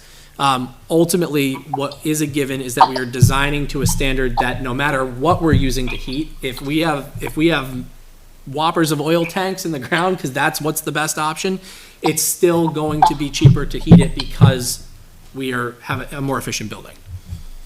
And I also want to just clarify and give Kyle a chance to say this, because he said it right, but that 425 number accounts for any inflationary impact that could happen in 12, 18, 24 months, correct? Within reason. I don't have a crystal ball. No, I don't. But that was part of your calculations when you were coming up with that number. Yeah, we went up to the higher end of things to try to cover some of that issue. I've been in a difficult situation for about 2 or 3 years now, where every time I come up with a budget, within a few months it's wrong because of inflation. So I'm just gun shy about agreeing that there's plenty of money in there for inflation. I don't know. If you tell me what the inflation is or is going to be for the next 2 years, then I can tell you if this number is accurate or not. But I don't know. Yeah. Kyle, we did have conversations about that and like you said, the arc seems to be flattening out. It does. And we're optimistic, and supply chain's getting a little better, and items like that. So these numbers these days, I hear of folks putting between 8 and 20% on a number, and it doesn't seem responsible in a public project. And I think it's come up a few times that, well, is that number based on today? And I just wanted you to have a chance to say publicly, it was made today, but it was also thinking about tomorrow. That was part of that was factored into your conversations and your estimations. It is our best estimate right now as to what construction is going to cost when we start this project. Yep. And also, Kyle, and I don't know if you brought this in a public meeting or if it was in one of the facilities meetings, but there are other districts that are constructing to a much more lavish level, to the tune of, I think you said $800 a square foot, correct? If you want to know for sure, look into the Concord project. The Concord project is about $800 a square foot. Right. So and I don't know what they're getting for $800 a square foot. I'm going to be very honest with you, because we've been clear that we're designing a building that meets all the standards right? It's not gonna be lavish. We're not gonna have granite windowsills or, you know, all these other features that you see in some places. It's gonna be a functional school, but not lavish. It's not the Taj Mahal that people are afraid of. I don't know what they're building for $800 a square foot, but I bet it involves granite, because I'm So I not sure think- how they get there. Yeah, and I think Concord is an extreme example, but we definitely know there's schools on the seacoast, and there's schools in Massachusetts, our neighboring state, that are much more than $425 per square foot, per foot, because they have different tax money coming in. They have residential, and then they have commercial, and then in Massachusetts, you have different taxes coming in as well. So when we've talked with Kyle and we got to the 425, that was on quality construction. It's knowing that the residents are going to have to pay the large percent of the bill here. It's not looking to mimic what was done on a seacoast or in a different state. It was looking to be responsible for where current prices are now to get to quality construction. So currently, Keith Barry and I are working on a project in Manchester that I dug into the numbers to try to understand what we're currently doing right now. It's under construction. Anybody can go by and see it going up. If you separate out the renovations and the soft costs and just look at the building only new construction, we're something under $400 a square foot. So when I say that we could do something for $425 next year, I say that with confidence because we're doing it now. Keith, Keith and Barry, you agree with that statement? Absolutely. Somebody said earlier that, well, we've been working together in the past. Just so people know, we've been working together for, when was it, 1995? 30 years now. So yeah, we kind of know each other in how we design and how they build. And when we say that we can do it for 425, we say that together with certainty. I agree. So, and we pushed Kyle on that at the last meeting we had on Monday. We said, is 425 the right number? And he said, yes. We've talked with Keith, we've talked to the construction managers, and he went back to the current project. This is a responsible number to use. Right, and that was the question, is it responsible? Because I think I made the point, which was, we're at $40 million. This is an expensive project. There's no two ways about it. And so if we have to be at 40, if we have to say to the taxpayer, 41 is a safer number, we all agreed that we would rather say that this is the number that we feel safe with. So, that I think that went into this analysis too. Anything else that the committee wants to bring up relative to the topic of general construction, the 425? All right, I'm going to move us on then, and thank you for everybody weighing in on that. Design fees, those are straight percentages of what the project is, correct, Kyle? Yes. So if you design at 425 a square foot, you get a dollar amount, and then you just do a percentage for civil engineering, A&E, and also interiors and finishes.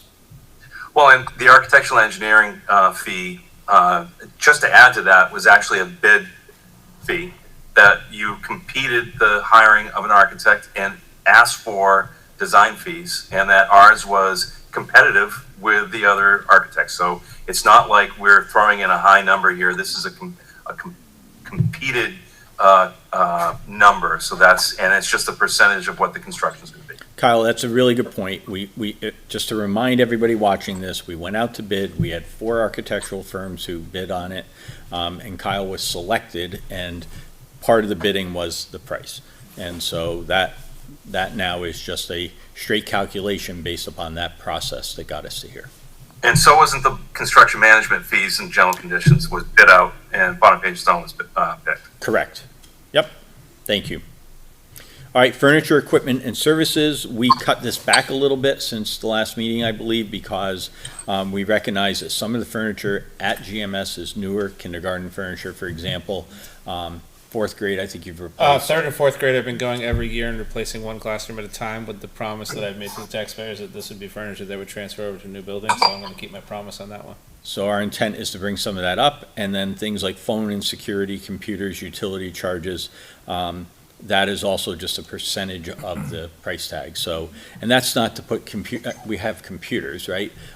That's to run all the wiring, all the infrastructure, the servers. It's that side of the computer question that is being covered here. We're gonna bring computers from the old building. I think it'd be more appropriate if we call it like networking. That's really what it is. Networking, yep. So you said you reduced the furniture Yes. line? How much did you reduce it by? We may have actually reduced it before the committee. Yeah, it Brian. must be Is it the because same amount as The last only time? addition was the 200,000 for Yeah. construction. So Time before. yeah, there was a So previous before. sheet that we reduced, and then we brought it to the committee, so that was done beforehand. Well, because if it was initially also a function of the total construction budget, but I think you reduced it because Dan went back and said, well, we've spent this much on furniture that we believe will be transferable, correct? Yes. All right, next, administrative costs, so things like testing, surveying, borings, an owner's project representative, and bonding and legal. We have dollar amounts that we're, required to carry as part of this project. I will say the school board has tasked us with going out to bid for the owner's project rep. So if that comes in at a lower amount after a bidding process, it'll be reflected in the budget. But for right now, we have to get a dollar number for the warrant, and chances are we're gonna have to go with the 300 for now and then try to do better in the bidding process. And that number was based off of the owner's project rep that we had used for the middle school. That's correct. And when do you expect the bids to come in for that? We haven't even done the RFP for that yet, so So- yeah, they tasked us with this a week ago, and it's been busy. And then next, we have design contingency, so $300,000 for the site in case we find something there that we're not expecting, and $1.7 million for the building. Just things are gonna happen, things are gonna pop up there, and so that brings us to a $2 million contingency, which is, Kyle, you're using 5%, if I'm doing the math right? Yeah, 5%. That's my standard is 5% for new construction, 10% for renovations and site work. You can argue up and down on that. It's what I've done pretty much for a long time. Keith and Barry, you have any concerns about that? Those are our numbers also. That's correct. Yep. And I did all that, and I still have the old sheet. So I apologize, because I'm at 44,090 still, And the correct number is 44,290. 290. It is 44,290 And that is minus, publicly available. That Yep. sheet will be publicly available. yep, minus the 7 million in building aid has a bond amount of 37,290,000. That was also a question of concern from budget committee members as far as the contingency amount, and whether or not that was the school contingency or the contractor's contingency. Kyle, that budget is, the question is that a school contingency or a contractor's contingency? Well, so the way it works is usually, I throw in these contingencies at the beginning when we finish the design drawings, or actually back up before that. If this passes bond vote, we get into working drawings. Now, this is still conceptual, so we don't have real drawings to price. Once we get into the real drawings, we get through schematic design and into design development. We then check back with Bonnet Page and Stone. We do a pricing exercise, and we look at it to see if we're tracking on budget or if we need to make some adjustments. If we're over budget, we go through a process called value engineering, where we look at materials and designs and construction types and maybe make some changes in order to get the cost down to the budget. So once we finally get out to bid, we're in a much better shape as far as understanding where we're at. As the understanding grows, the need for contingency goes down. So the contingency at this point is for design changes and/or escalation of cost in inflation. Once we actually get out to bid, Bonnet Page and Stone will put together a guaranteed maximum price, which will include all the bids, all their general conditions, fees, and everything else, and will also have a construction contingency in their contract. Now, that construction contingency isn't just that for them to use whenever they want. It's for use when there's unforeseen conditions, changes that are generated from construction. and things of that nature. We might still want to carry a contingency on the owner's side at that point if there's a need for making design changes, which sometimes happen. But by that point in time, the unknowns have shrunk, and we could possibly shrink the contingency at that point in time. So, Kyle, I think a couple things that taxpayers might be curious about that would, bear clarifying. First off, with the contingency, and if the construction managers need to dip into the contingency, that is something that is also being monitored by our owner's rep, right? So the owner's rep is there to actually have a third set of eyes that is really our fiduciary to make sure that what is being proposed as needing to be used out of the contingency is actually reasonable. Correct? Yes, absolutely. Yeah, the owner's rep is really critical in that regards, and that they're reviewing everything from your standpoint. So contracts. This is going to sound cliche, but it's like a three-legged stool. You've got the architect, you got the construction manager, you got the owner, and so the owner's project representative is checking not just to make sure the contractor's doing their work, but also to make sure the architect's doing their work. And so we all work together as a team in order to produce these. And so having the OPM there who's more savvy about reviewing the construction costs than say Mike or Doug, then it really helps on your side to keep up the pace with the work that we're doing. And so our voters approve, let's just say hypothetically, they approve this $44 million, which hopefully will be subject to some of this tax money, which will be built into the warrant article. There will be language to protect against that. They approve the $44 million. And what you're saying is if it's looking like it's more than that, you're going to work through value engineering to hit that number, because that is the number once the voters approve it. Right. Yeah. We fully understand that that's a contract at that point, that the $44,290,000 is not something that we can exceed. Even if you were to receive a gift of, say, $1 million, we could not make this a $45 million project. We still have to stick to 44 because that's what the voters directed us to do. And then the final question that I have, which they may be sitting at home wondering, is if inflation really cools off and you start to dial this in, and for some reason we can do this for less than the $44 million. You're not There just. it What's that? I think you just nailed it. And it's not intuitively obvious why we're going through this process this way. Back years ago, a town would pay Kyle for that whole design. So the way it would be lump sum bid. This is why schools use construction management, because they would pay Kyle all of that money up front, bid it out, and then get to the other side of that where you're going to vote for it based on a bid project. And maybe it votes up, maybe it votes down. The problem with that process was the taxpayers are out that design money for a project they voted no. So our process is keeping the cost down up front very well. We're working through it. We're going to deliver for that dollar amount, and every good decision this team makes goes back to Litchfield. And if we can run a tight ship and work through that, 100% of our efforts and savings goes right back to you. It's a much better process than throwing dollars at projects that people don't want, or not that I mind my pockets being lined, but lining contractors' pockets with windfalls is the way it was done in the old days. Nowadays, we tend to retire a lot later, don't we, Barry? and those savings go back in either into the project or back to the district. Awesome. Thank you for that.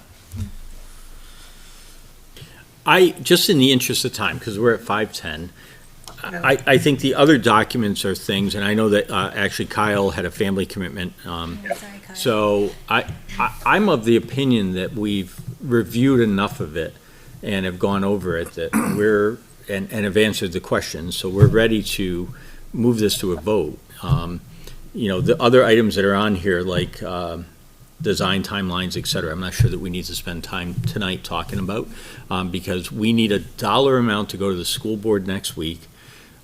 then the board will have to authorize that in order to go to warrant. And really, it's that dollar going on warrant that is gonna matter, so. I think having that information for the board, for our discussion, is important and pertinent, so. Can I just ask Make about sure that everyone renovations has access versus to that. new? Yeah. So when you click on it, it brings you to agendas, is that because the information I have is? no idea what happened to that, Brian, because that's not what it did last week, so I gotta research how What- that happened. What's the document that you intended it to be? It was Kyle's slide. Oh, okay. So if you remember that we had the slide last week, the orange slide, and it had, yeah, that slide.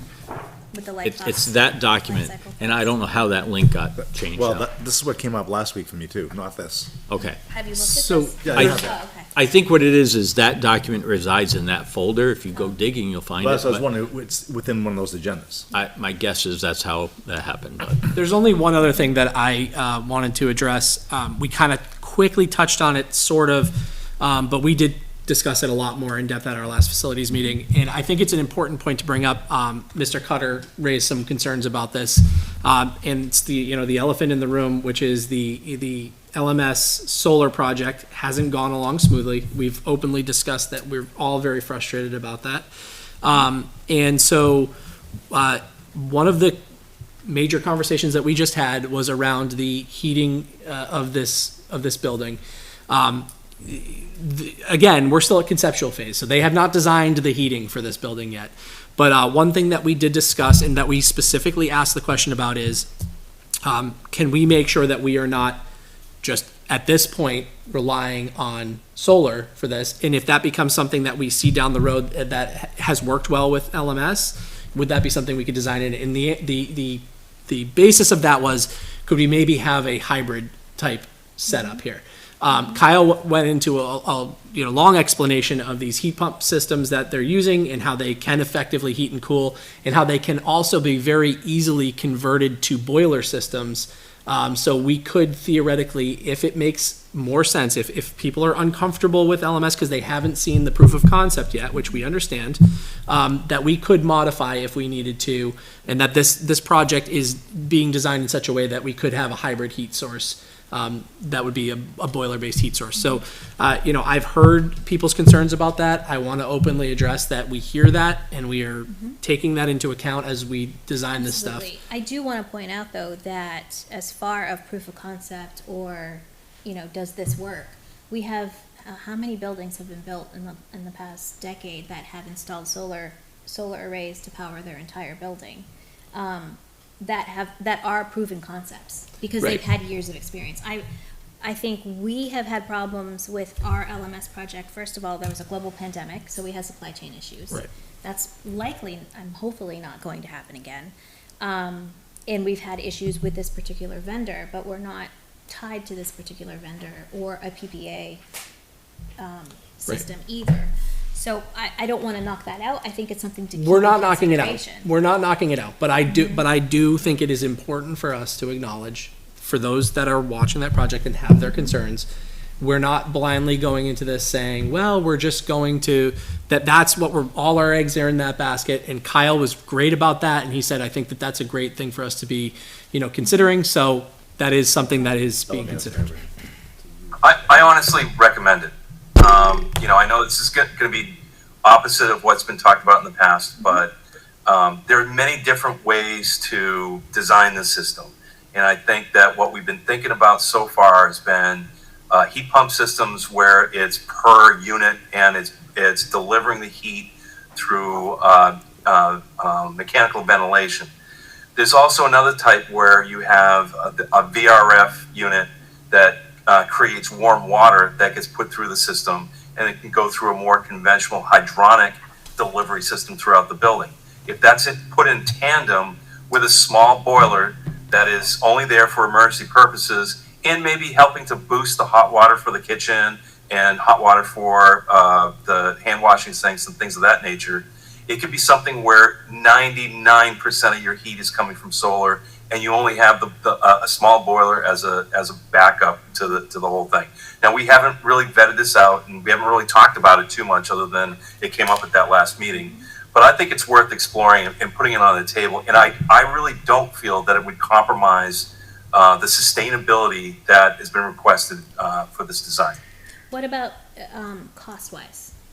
See, I think we're moving beyond the concept and the Yeah, question okay, right now, all right. because We can, Well, no, but this- he did the say. budget is designed to cover heating of the building. Okay. And Right. the how to do it, we still have a Still lot of to- Right. conversation I to asked go on. Kyle at the last meeting, do you need to change the budget at all? If Yeah. that's something that we want to be able to feel confident that Right, we could right. adapt to? And he Yeah. said, no, the budget is sufficient to that, address heating, whatever- however that that's may like. look. And you're right, if you look at other schools in New Hampshire, Dover High School, Oyster River Middle School, Pennachuck, I think is the one that was just built. There are plenty of examples where this works. So we have lots of time to visit and explore and to figure Okay. out how to do this. And then how do we build in some redundancy, some backup systems, et cetera. We got plenty of time on that and plenty of opportunities within the budget to address it all.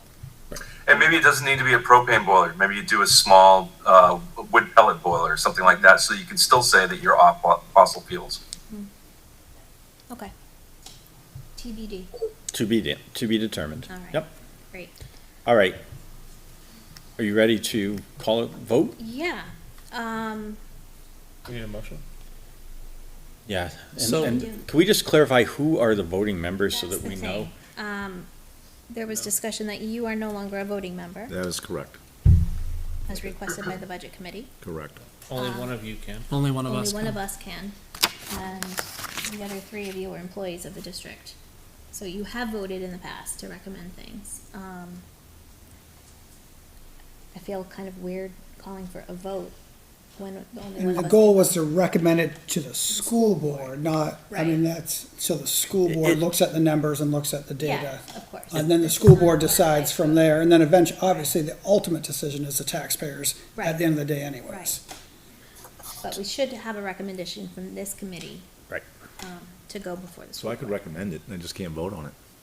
I wouldn't even have you. I watched that budget committee meeting. I just want you to. You could recommend the warrant. I mean, article. I don't know. Committee member. I guess I can motion to send forward documents provided with recommendation from this board for school board consideration and creation of a warrant article for March of 2024. For the tune of I think I have to put, that's why I just said like as presented for their consideration. Do we have to put do we have to recommend the number? I think at the end of the day, we have spent, I can't even use the word hours. Yeah, no, I'm just saying, I mean, we're not a fiscal agent, the school board actually is. Right. So that's what I was saying, for their, they Right. consider it, and it comes with our recommendation for their consideration. I think that makes sense. So you're saying don't put a dollar amount? No, I'm saying the role of this committee is to send the plan as presented to the school board with our recommendation for their consideration. With our Recommend they recommendation. consider it? That's a waffle. No. Our recommendation to consider moving forward Our recommendation to to approve. move to. With our to- recommendation to approve. I think we need a recommendation to do something, not just to think about it. Right. So we have two voting members here. It'd be a 50-50 tie. But who else would be a voting member? So Kevin would be the only other voting member. That is That not was a more- district employee. We ironed out that the district employees could. But I'm just saying that was Tina's concern was, so. Right. We have voted in the past, we've established ourselves as voting members. I think what's important here is this is a subcommittee of the school board. Yeah. Right? So the school board as a whole would not have the time as a full board Right, so we- to go do this work, right? So No, at so- the end of the day, this whole thing needs to still go before the school board and will go through a thorough All the analysis stuff. Yeah. as the Right. school. But when board. it comes to this committee, about a year and a half ago, we had a conversation about who were voting members, because there were school board employees, and then we also had, like, sometimes, Dave Ely was here, like, Right. and what it came down to was, because, it really came down to, because one of the employees that was here in a record-keeping role, and whether or not they had a vote, and so then it was determined that the full-time, the school and district representatives, as well as, and this is where we ironed it out, because sometimes two budget committee members were coming because they just Right. wanted to come, and right here, two school boards. So it was determined that the school board, the employees had a vote, and then one member from each committee. So like that's why Right. the two of you here. So one of you would be the voting member. Sure. Do we? And if JD were well, not anymore, but at the time. So, okay, so so who are the voting members? So one of us will vote on behalf of the Yeah. school board. Yeah. And the three of us vote. Three of us. That's been the history of it. Is Dave a voting member?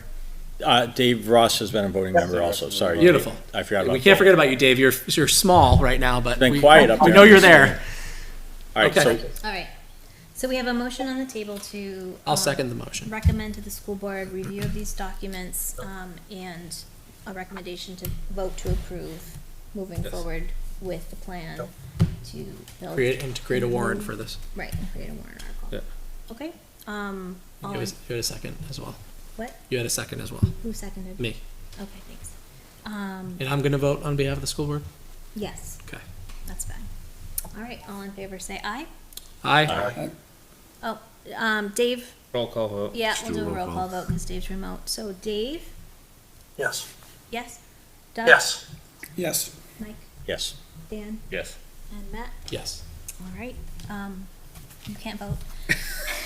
Brian, in theory, if you could vote, what would you say? Please don't. Please don't. As not representing the budget committee, I would Yes. absolutely vote yes.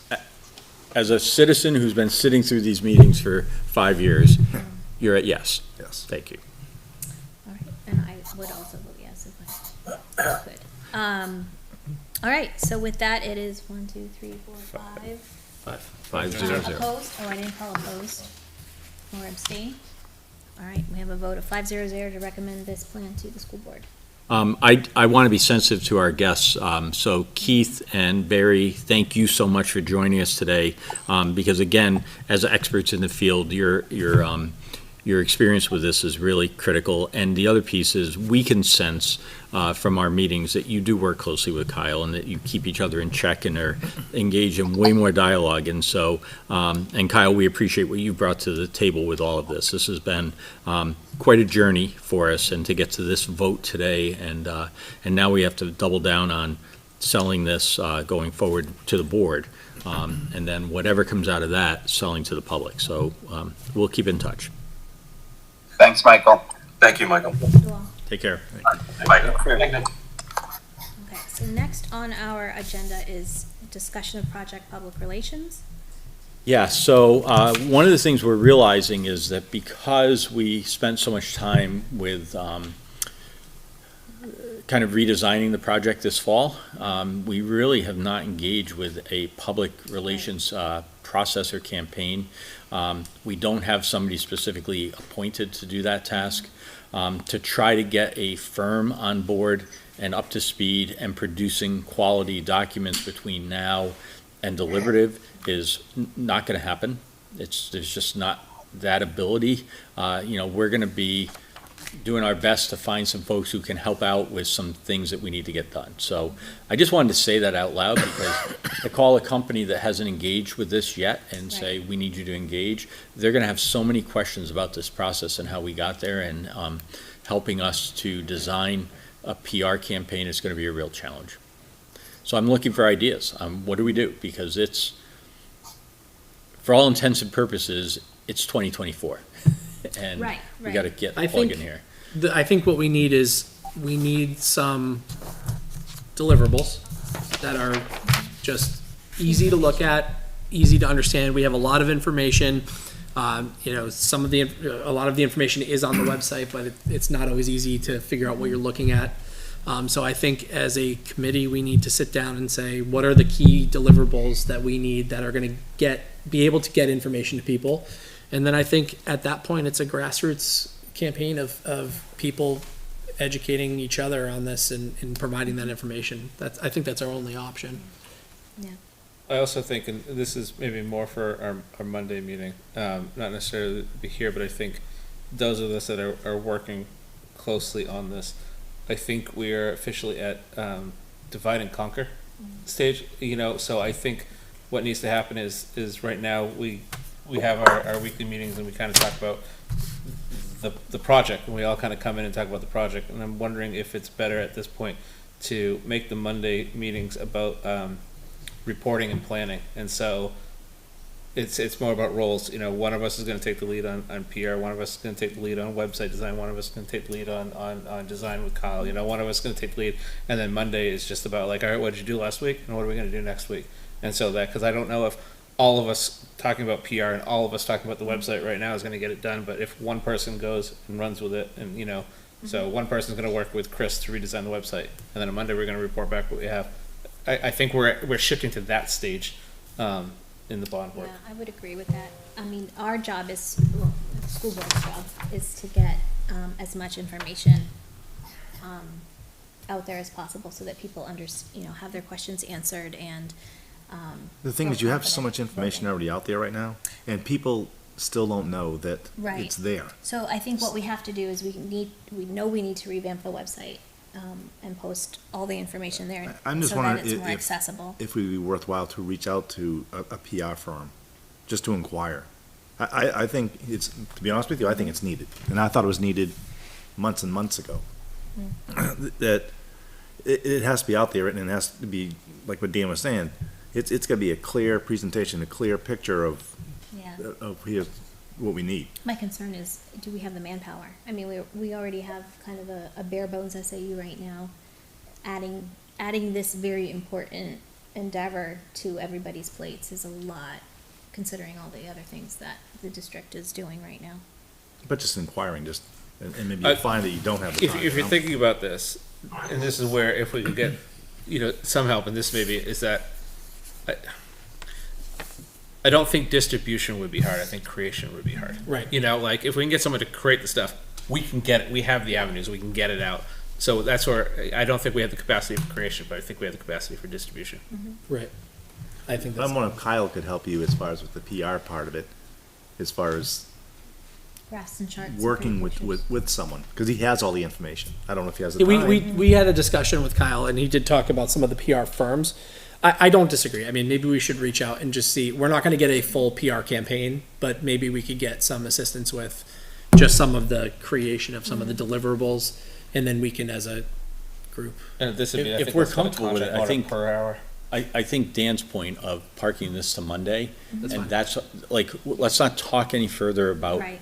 the project. Figure it out. Let's talk about, so what are the next steps? and who So is I it? guess what I would ask, though, I think the one critical component from a PR perspective, in the public forum is if you are someone who is in support of this project and feel strongly about this and are someone who's out and about with, if you have kids and you're out and about with your kids at events and stuff like that, that's how, I think how BJ ended up showing up here, come to us and see if you can help distribute information, because that is something that's really hard for us, as we're 5 people, whatever.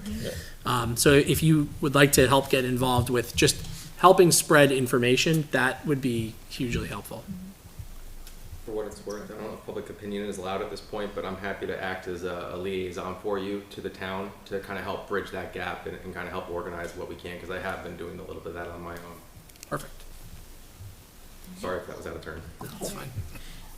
Do we have LMS project updates? Yeah, so I want to report to the committee that Dave Ross, Doug, and I, along with Jen, sat in a meeting today for about 3 hours at LMS. And we had all the people at the table relative to that project. And we shared our frustration. I will tell you, going into it, we were figuring out, okay, who's going to play good cop, who's going to play bad cop, and we decided there were Nobody was good. There were no more good cops. We all went in to poke at just how frustrated we are with various aspects of that.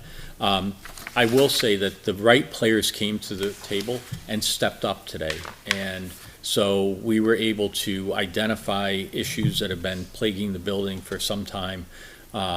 We had representatives from Mitsubishi directly there who are coming out the week of Christmas, and we're like, enough is enough. Like, we're at a point where, units are failing, and we want to know why units are failing, and we want this thing fixed. Like, we bought quality materials, and we expect them to deliver. And we don't expect weeks and months of, oh, yeah, we've got to study the thing and try to figure it out. I mean, they're supposed to be giving us a report on the compressor that failed a year ago sometime in the next 2 weeks. And we're like, we don't have time for this, guys. Enough is enough. We have kids in classrooms that are not comfortable, And this is not what I just lost Dave, sorry, Dave, bye. And this is not what we signed up for, this isn't what we expected people to deliver on. And so, in my opinion, today's meeting was very productive. Everybody who was there was in a problem-solving mode and committed to making this right. And we quickly identified, and again, I don't know, I would say 50% of the meeting was above my knowledge base because I don't understand system design and the way one unit talks to another and what's supposed to happen and how they should trigger. But they understand it, and they were talking at that level. And I wish, honestly, we had done this meeting a while ago, but we did it today. And our goal is to get this thing addressed and to get it operating as designed. But Doug, you were there. Any other thoughts from Well, it? I'd say we've had several of these meetings, and these meetings in the past have produced other things that have been fixed. This one, was a little bit more serious than the other ones as well, partly because we had all the right players there, and they were starting to well, they've always stepped up, but kind of step up together, I guess is the better way to put it, and kind of agree that this is an urgent thing because we paid money and it's a school, and kids should and adults should feel comfortable temperature-wise in a school. So kind of knowing that we're halfway through December and knowing that on the 27th of December they're planning on kind of having groups of them there for 1 day, 2 days, 3 days to kind of really work on this was good, because at the end of the day we wanted something concrete, and we kept going back, okay, who's agreeing to be there? When's it gonna be? And who else do we need there? And the right people stepped up and said that they could be there. So, we just got done trying to talk about another project. And so, recognizing that you don't have the technical expertise in this, as a taxpayer, I look at it and I say, okay, something didn't go right. And that something is either a design something or the products that were installed or whatever. Do you feel like you're boiling, because ultimately I think what Tina said was there are other towns that are successfully using this technology in conjunction with solar, and they are efficiently heating their buildings without issues. Were they able to identify, was there a design issue? Did we get a bunch of bad units? So a couple of things emerged out of it. So I don't think there's a design issue because the engineer who designed the system was in the meeting, and there were things. So for example, condensate is leaking above the ceilings. We have staining ceiling tiles. He said, we're going to fix that. We're going to insulate the coils. We're going to add drip pans in to catch any condensate that might occur. Those are things that we didn't put in the system, but we obviously need them because you shouldn't have a leak. You shouldn't see staining on a tile. We're going to fix that for you. And he basically looked right at Joe Campbell and said, let's get this done so that we can get the work accomplished. And here's how we want to see that happen. Joe actually said, a less expensive way for you to do that is to contract directly with the sub. I have no problem with you doing it. But either way you slice it, people are stepping up. I don't think it was ever an error. I think it was just here's a situation that's evolved in our building, and they're addressing it. Mitsubishi, there are 8 compressors that are on the roof. We had the first one fail last December. There were immediate questions about whether that was caused by a power brownout situation that we had that day. A new compressor was brought in that failed on site. It never worked correctly. Another compressor in that unit has gone, and we learned today, if I'm doing my math correctly, there's one more compressor that has failed. So possibly failed. Yeah. So that means 4 out of 9 compressors, I'm adding the replacement one that didn't work, 4 out of 9 have not worked. And I'm like, these are Mitsubishi units. I mean, this is like good quality equipment. We didn't buy it from a guy off the back of a truck somewhere. We were paying for this to be accomplished and done correctly. Joe Campbell said across the industry, compressors are failing. And it seems to be a trend since the pandemic. Does that go back to quality control issues at factories or materials issues? Nobody's certain of that. Nobody's stepping up saying we're going to recall every compressor since this date either.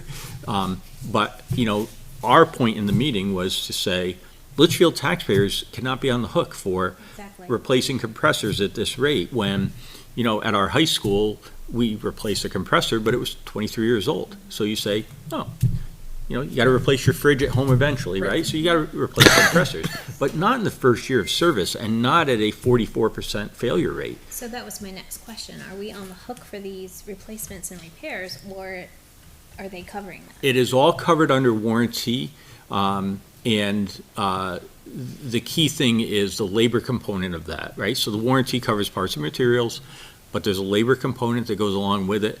And we were insisting in the meeting and got some backing that, no, this unit is still under warranty. It needs to be covered. It needs to be repaired. So we continue to pound home that point. And, either way you slice it, I don't think this is a fault of air source heat pumps and whether they're capable. The feeling in the room, the sensation in the room is it's chilly. We also found there was some miscommunication about the way the thermostat would talk to the units and what it was calling for. And so, again, that week of Christmas, they're going to go in and they're going to make sure that this is all addressed correctly. There are settings that need to be adjusted and tweaked that did not get done because there were other things that needed to be accomplished, and we're like, time's out. Like, it's winter. You got to get this stuff fixed, and so they are stepping up and getting it done. So I just will say, hearing that 4 Mitsubishi units failed, going into this next project with Kyle, I personally will be asking for more information on that, because You should. that's not, that raises a red flag, and we need to make sure that that's not. Obviously, Mitsubishi is a company that stands behind their products, so for what we have at the middle school, I feel confident that they will continue to make it right, and we will continue to hold their feet to the fire to make sure they make it right. But we will, be paying close attention to that as we start to talk more in depth about design of systems if this project moves forward. And the one thing that Joe did say is it doesn't appear from his, again, this is anecdotal. He's just looking at units that are failing in various, they've done college dorms, they've done nursing homes, et cetera. And he said when units have failed, it's not a brand specific thing. So other manufacturers are seeing compressor failures that are also impacting. So it's not just a Mitsubishi thing, but I still think we want to do our due diligence going forward and make sure that we have all the proper things in place to be successful with it. All right.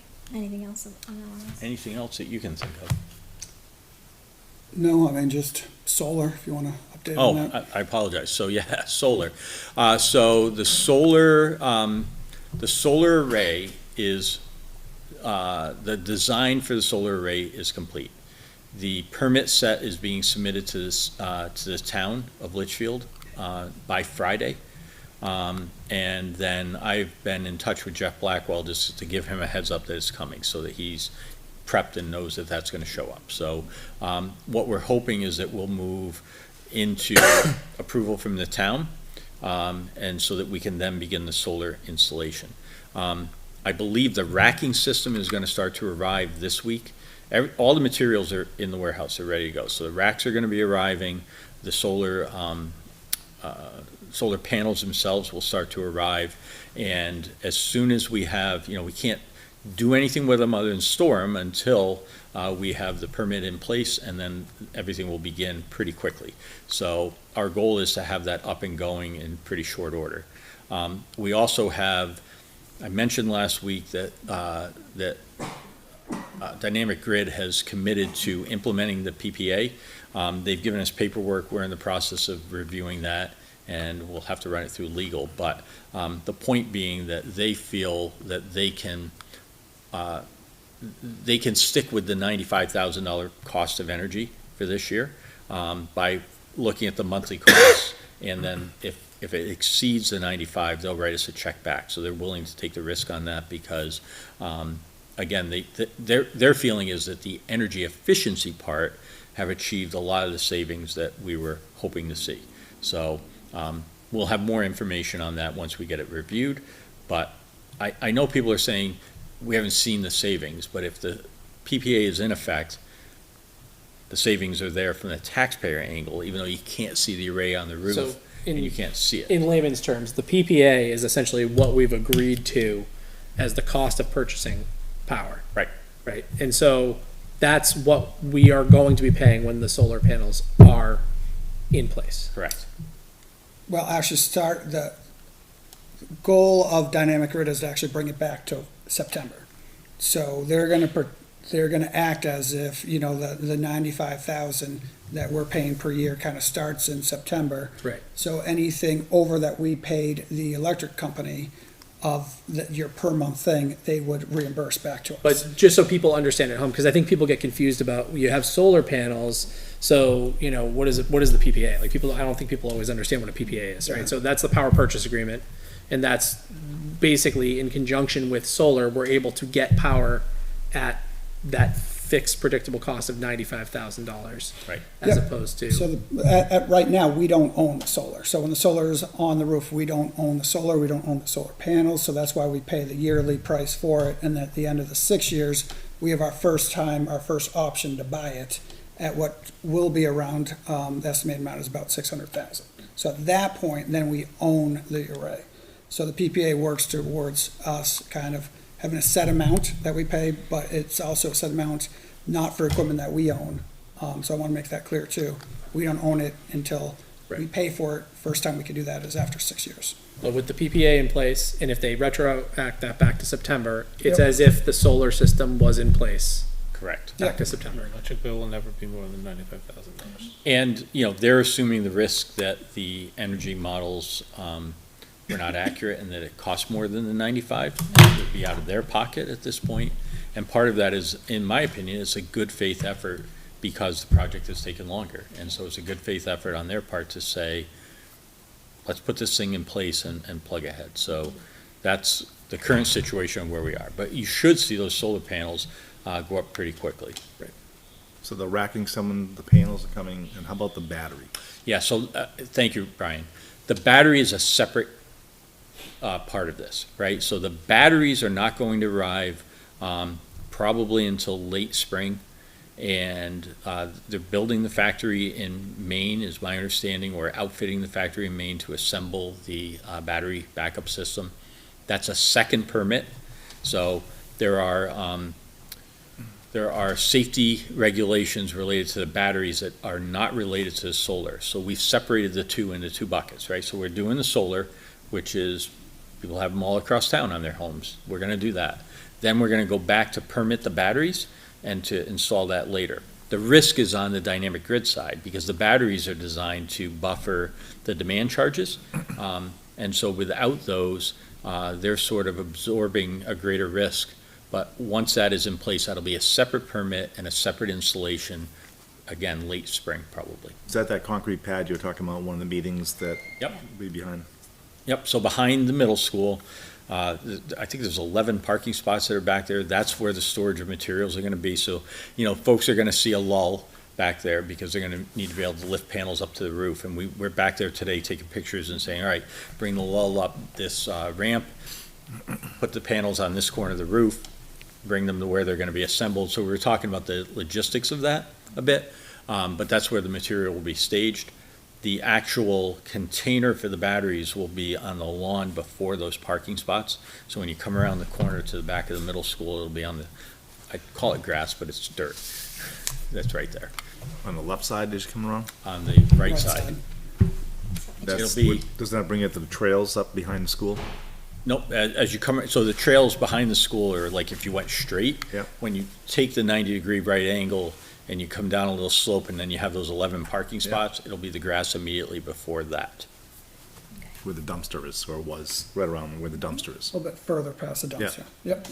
I think there's a meeting at 6. There are people starting to arrive for. So, just in the interest of time, is there any other? Yeah, any just other one other input? thing, since we're talking about dumpsters. Has there been any resolution to that mess behind the kitchen?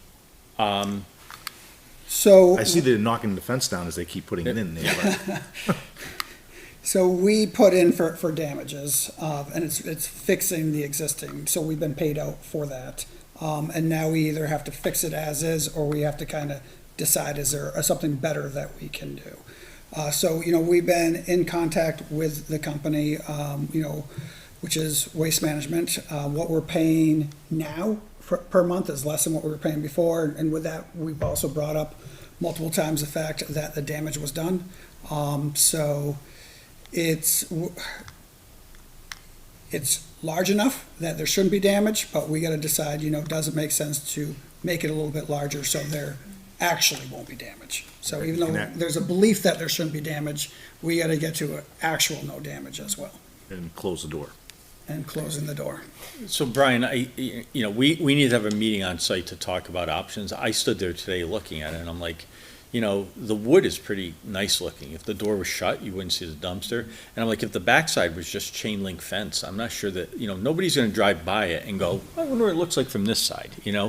So I think there's some things you could do, like a chain link fence that can flex a little bit in the back might be a better way to go. We haven't talked about this yet, but we need to come up with something that's gonna achieve our goal there. The goal is when you're driving, or, as a parent driving around the school, you're not staring at a dumpster sitting there, Sticking out, yeah. right? So if we can get the fencing looking nice and the door shut, and then maybe alter what the backside of that looks like, maybe that's the best solution we can come up with, but we're gonna stay at it.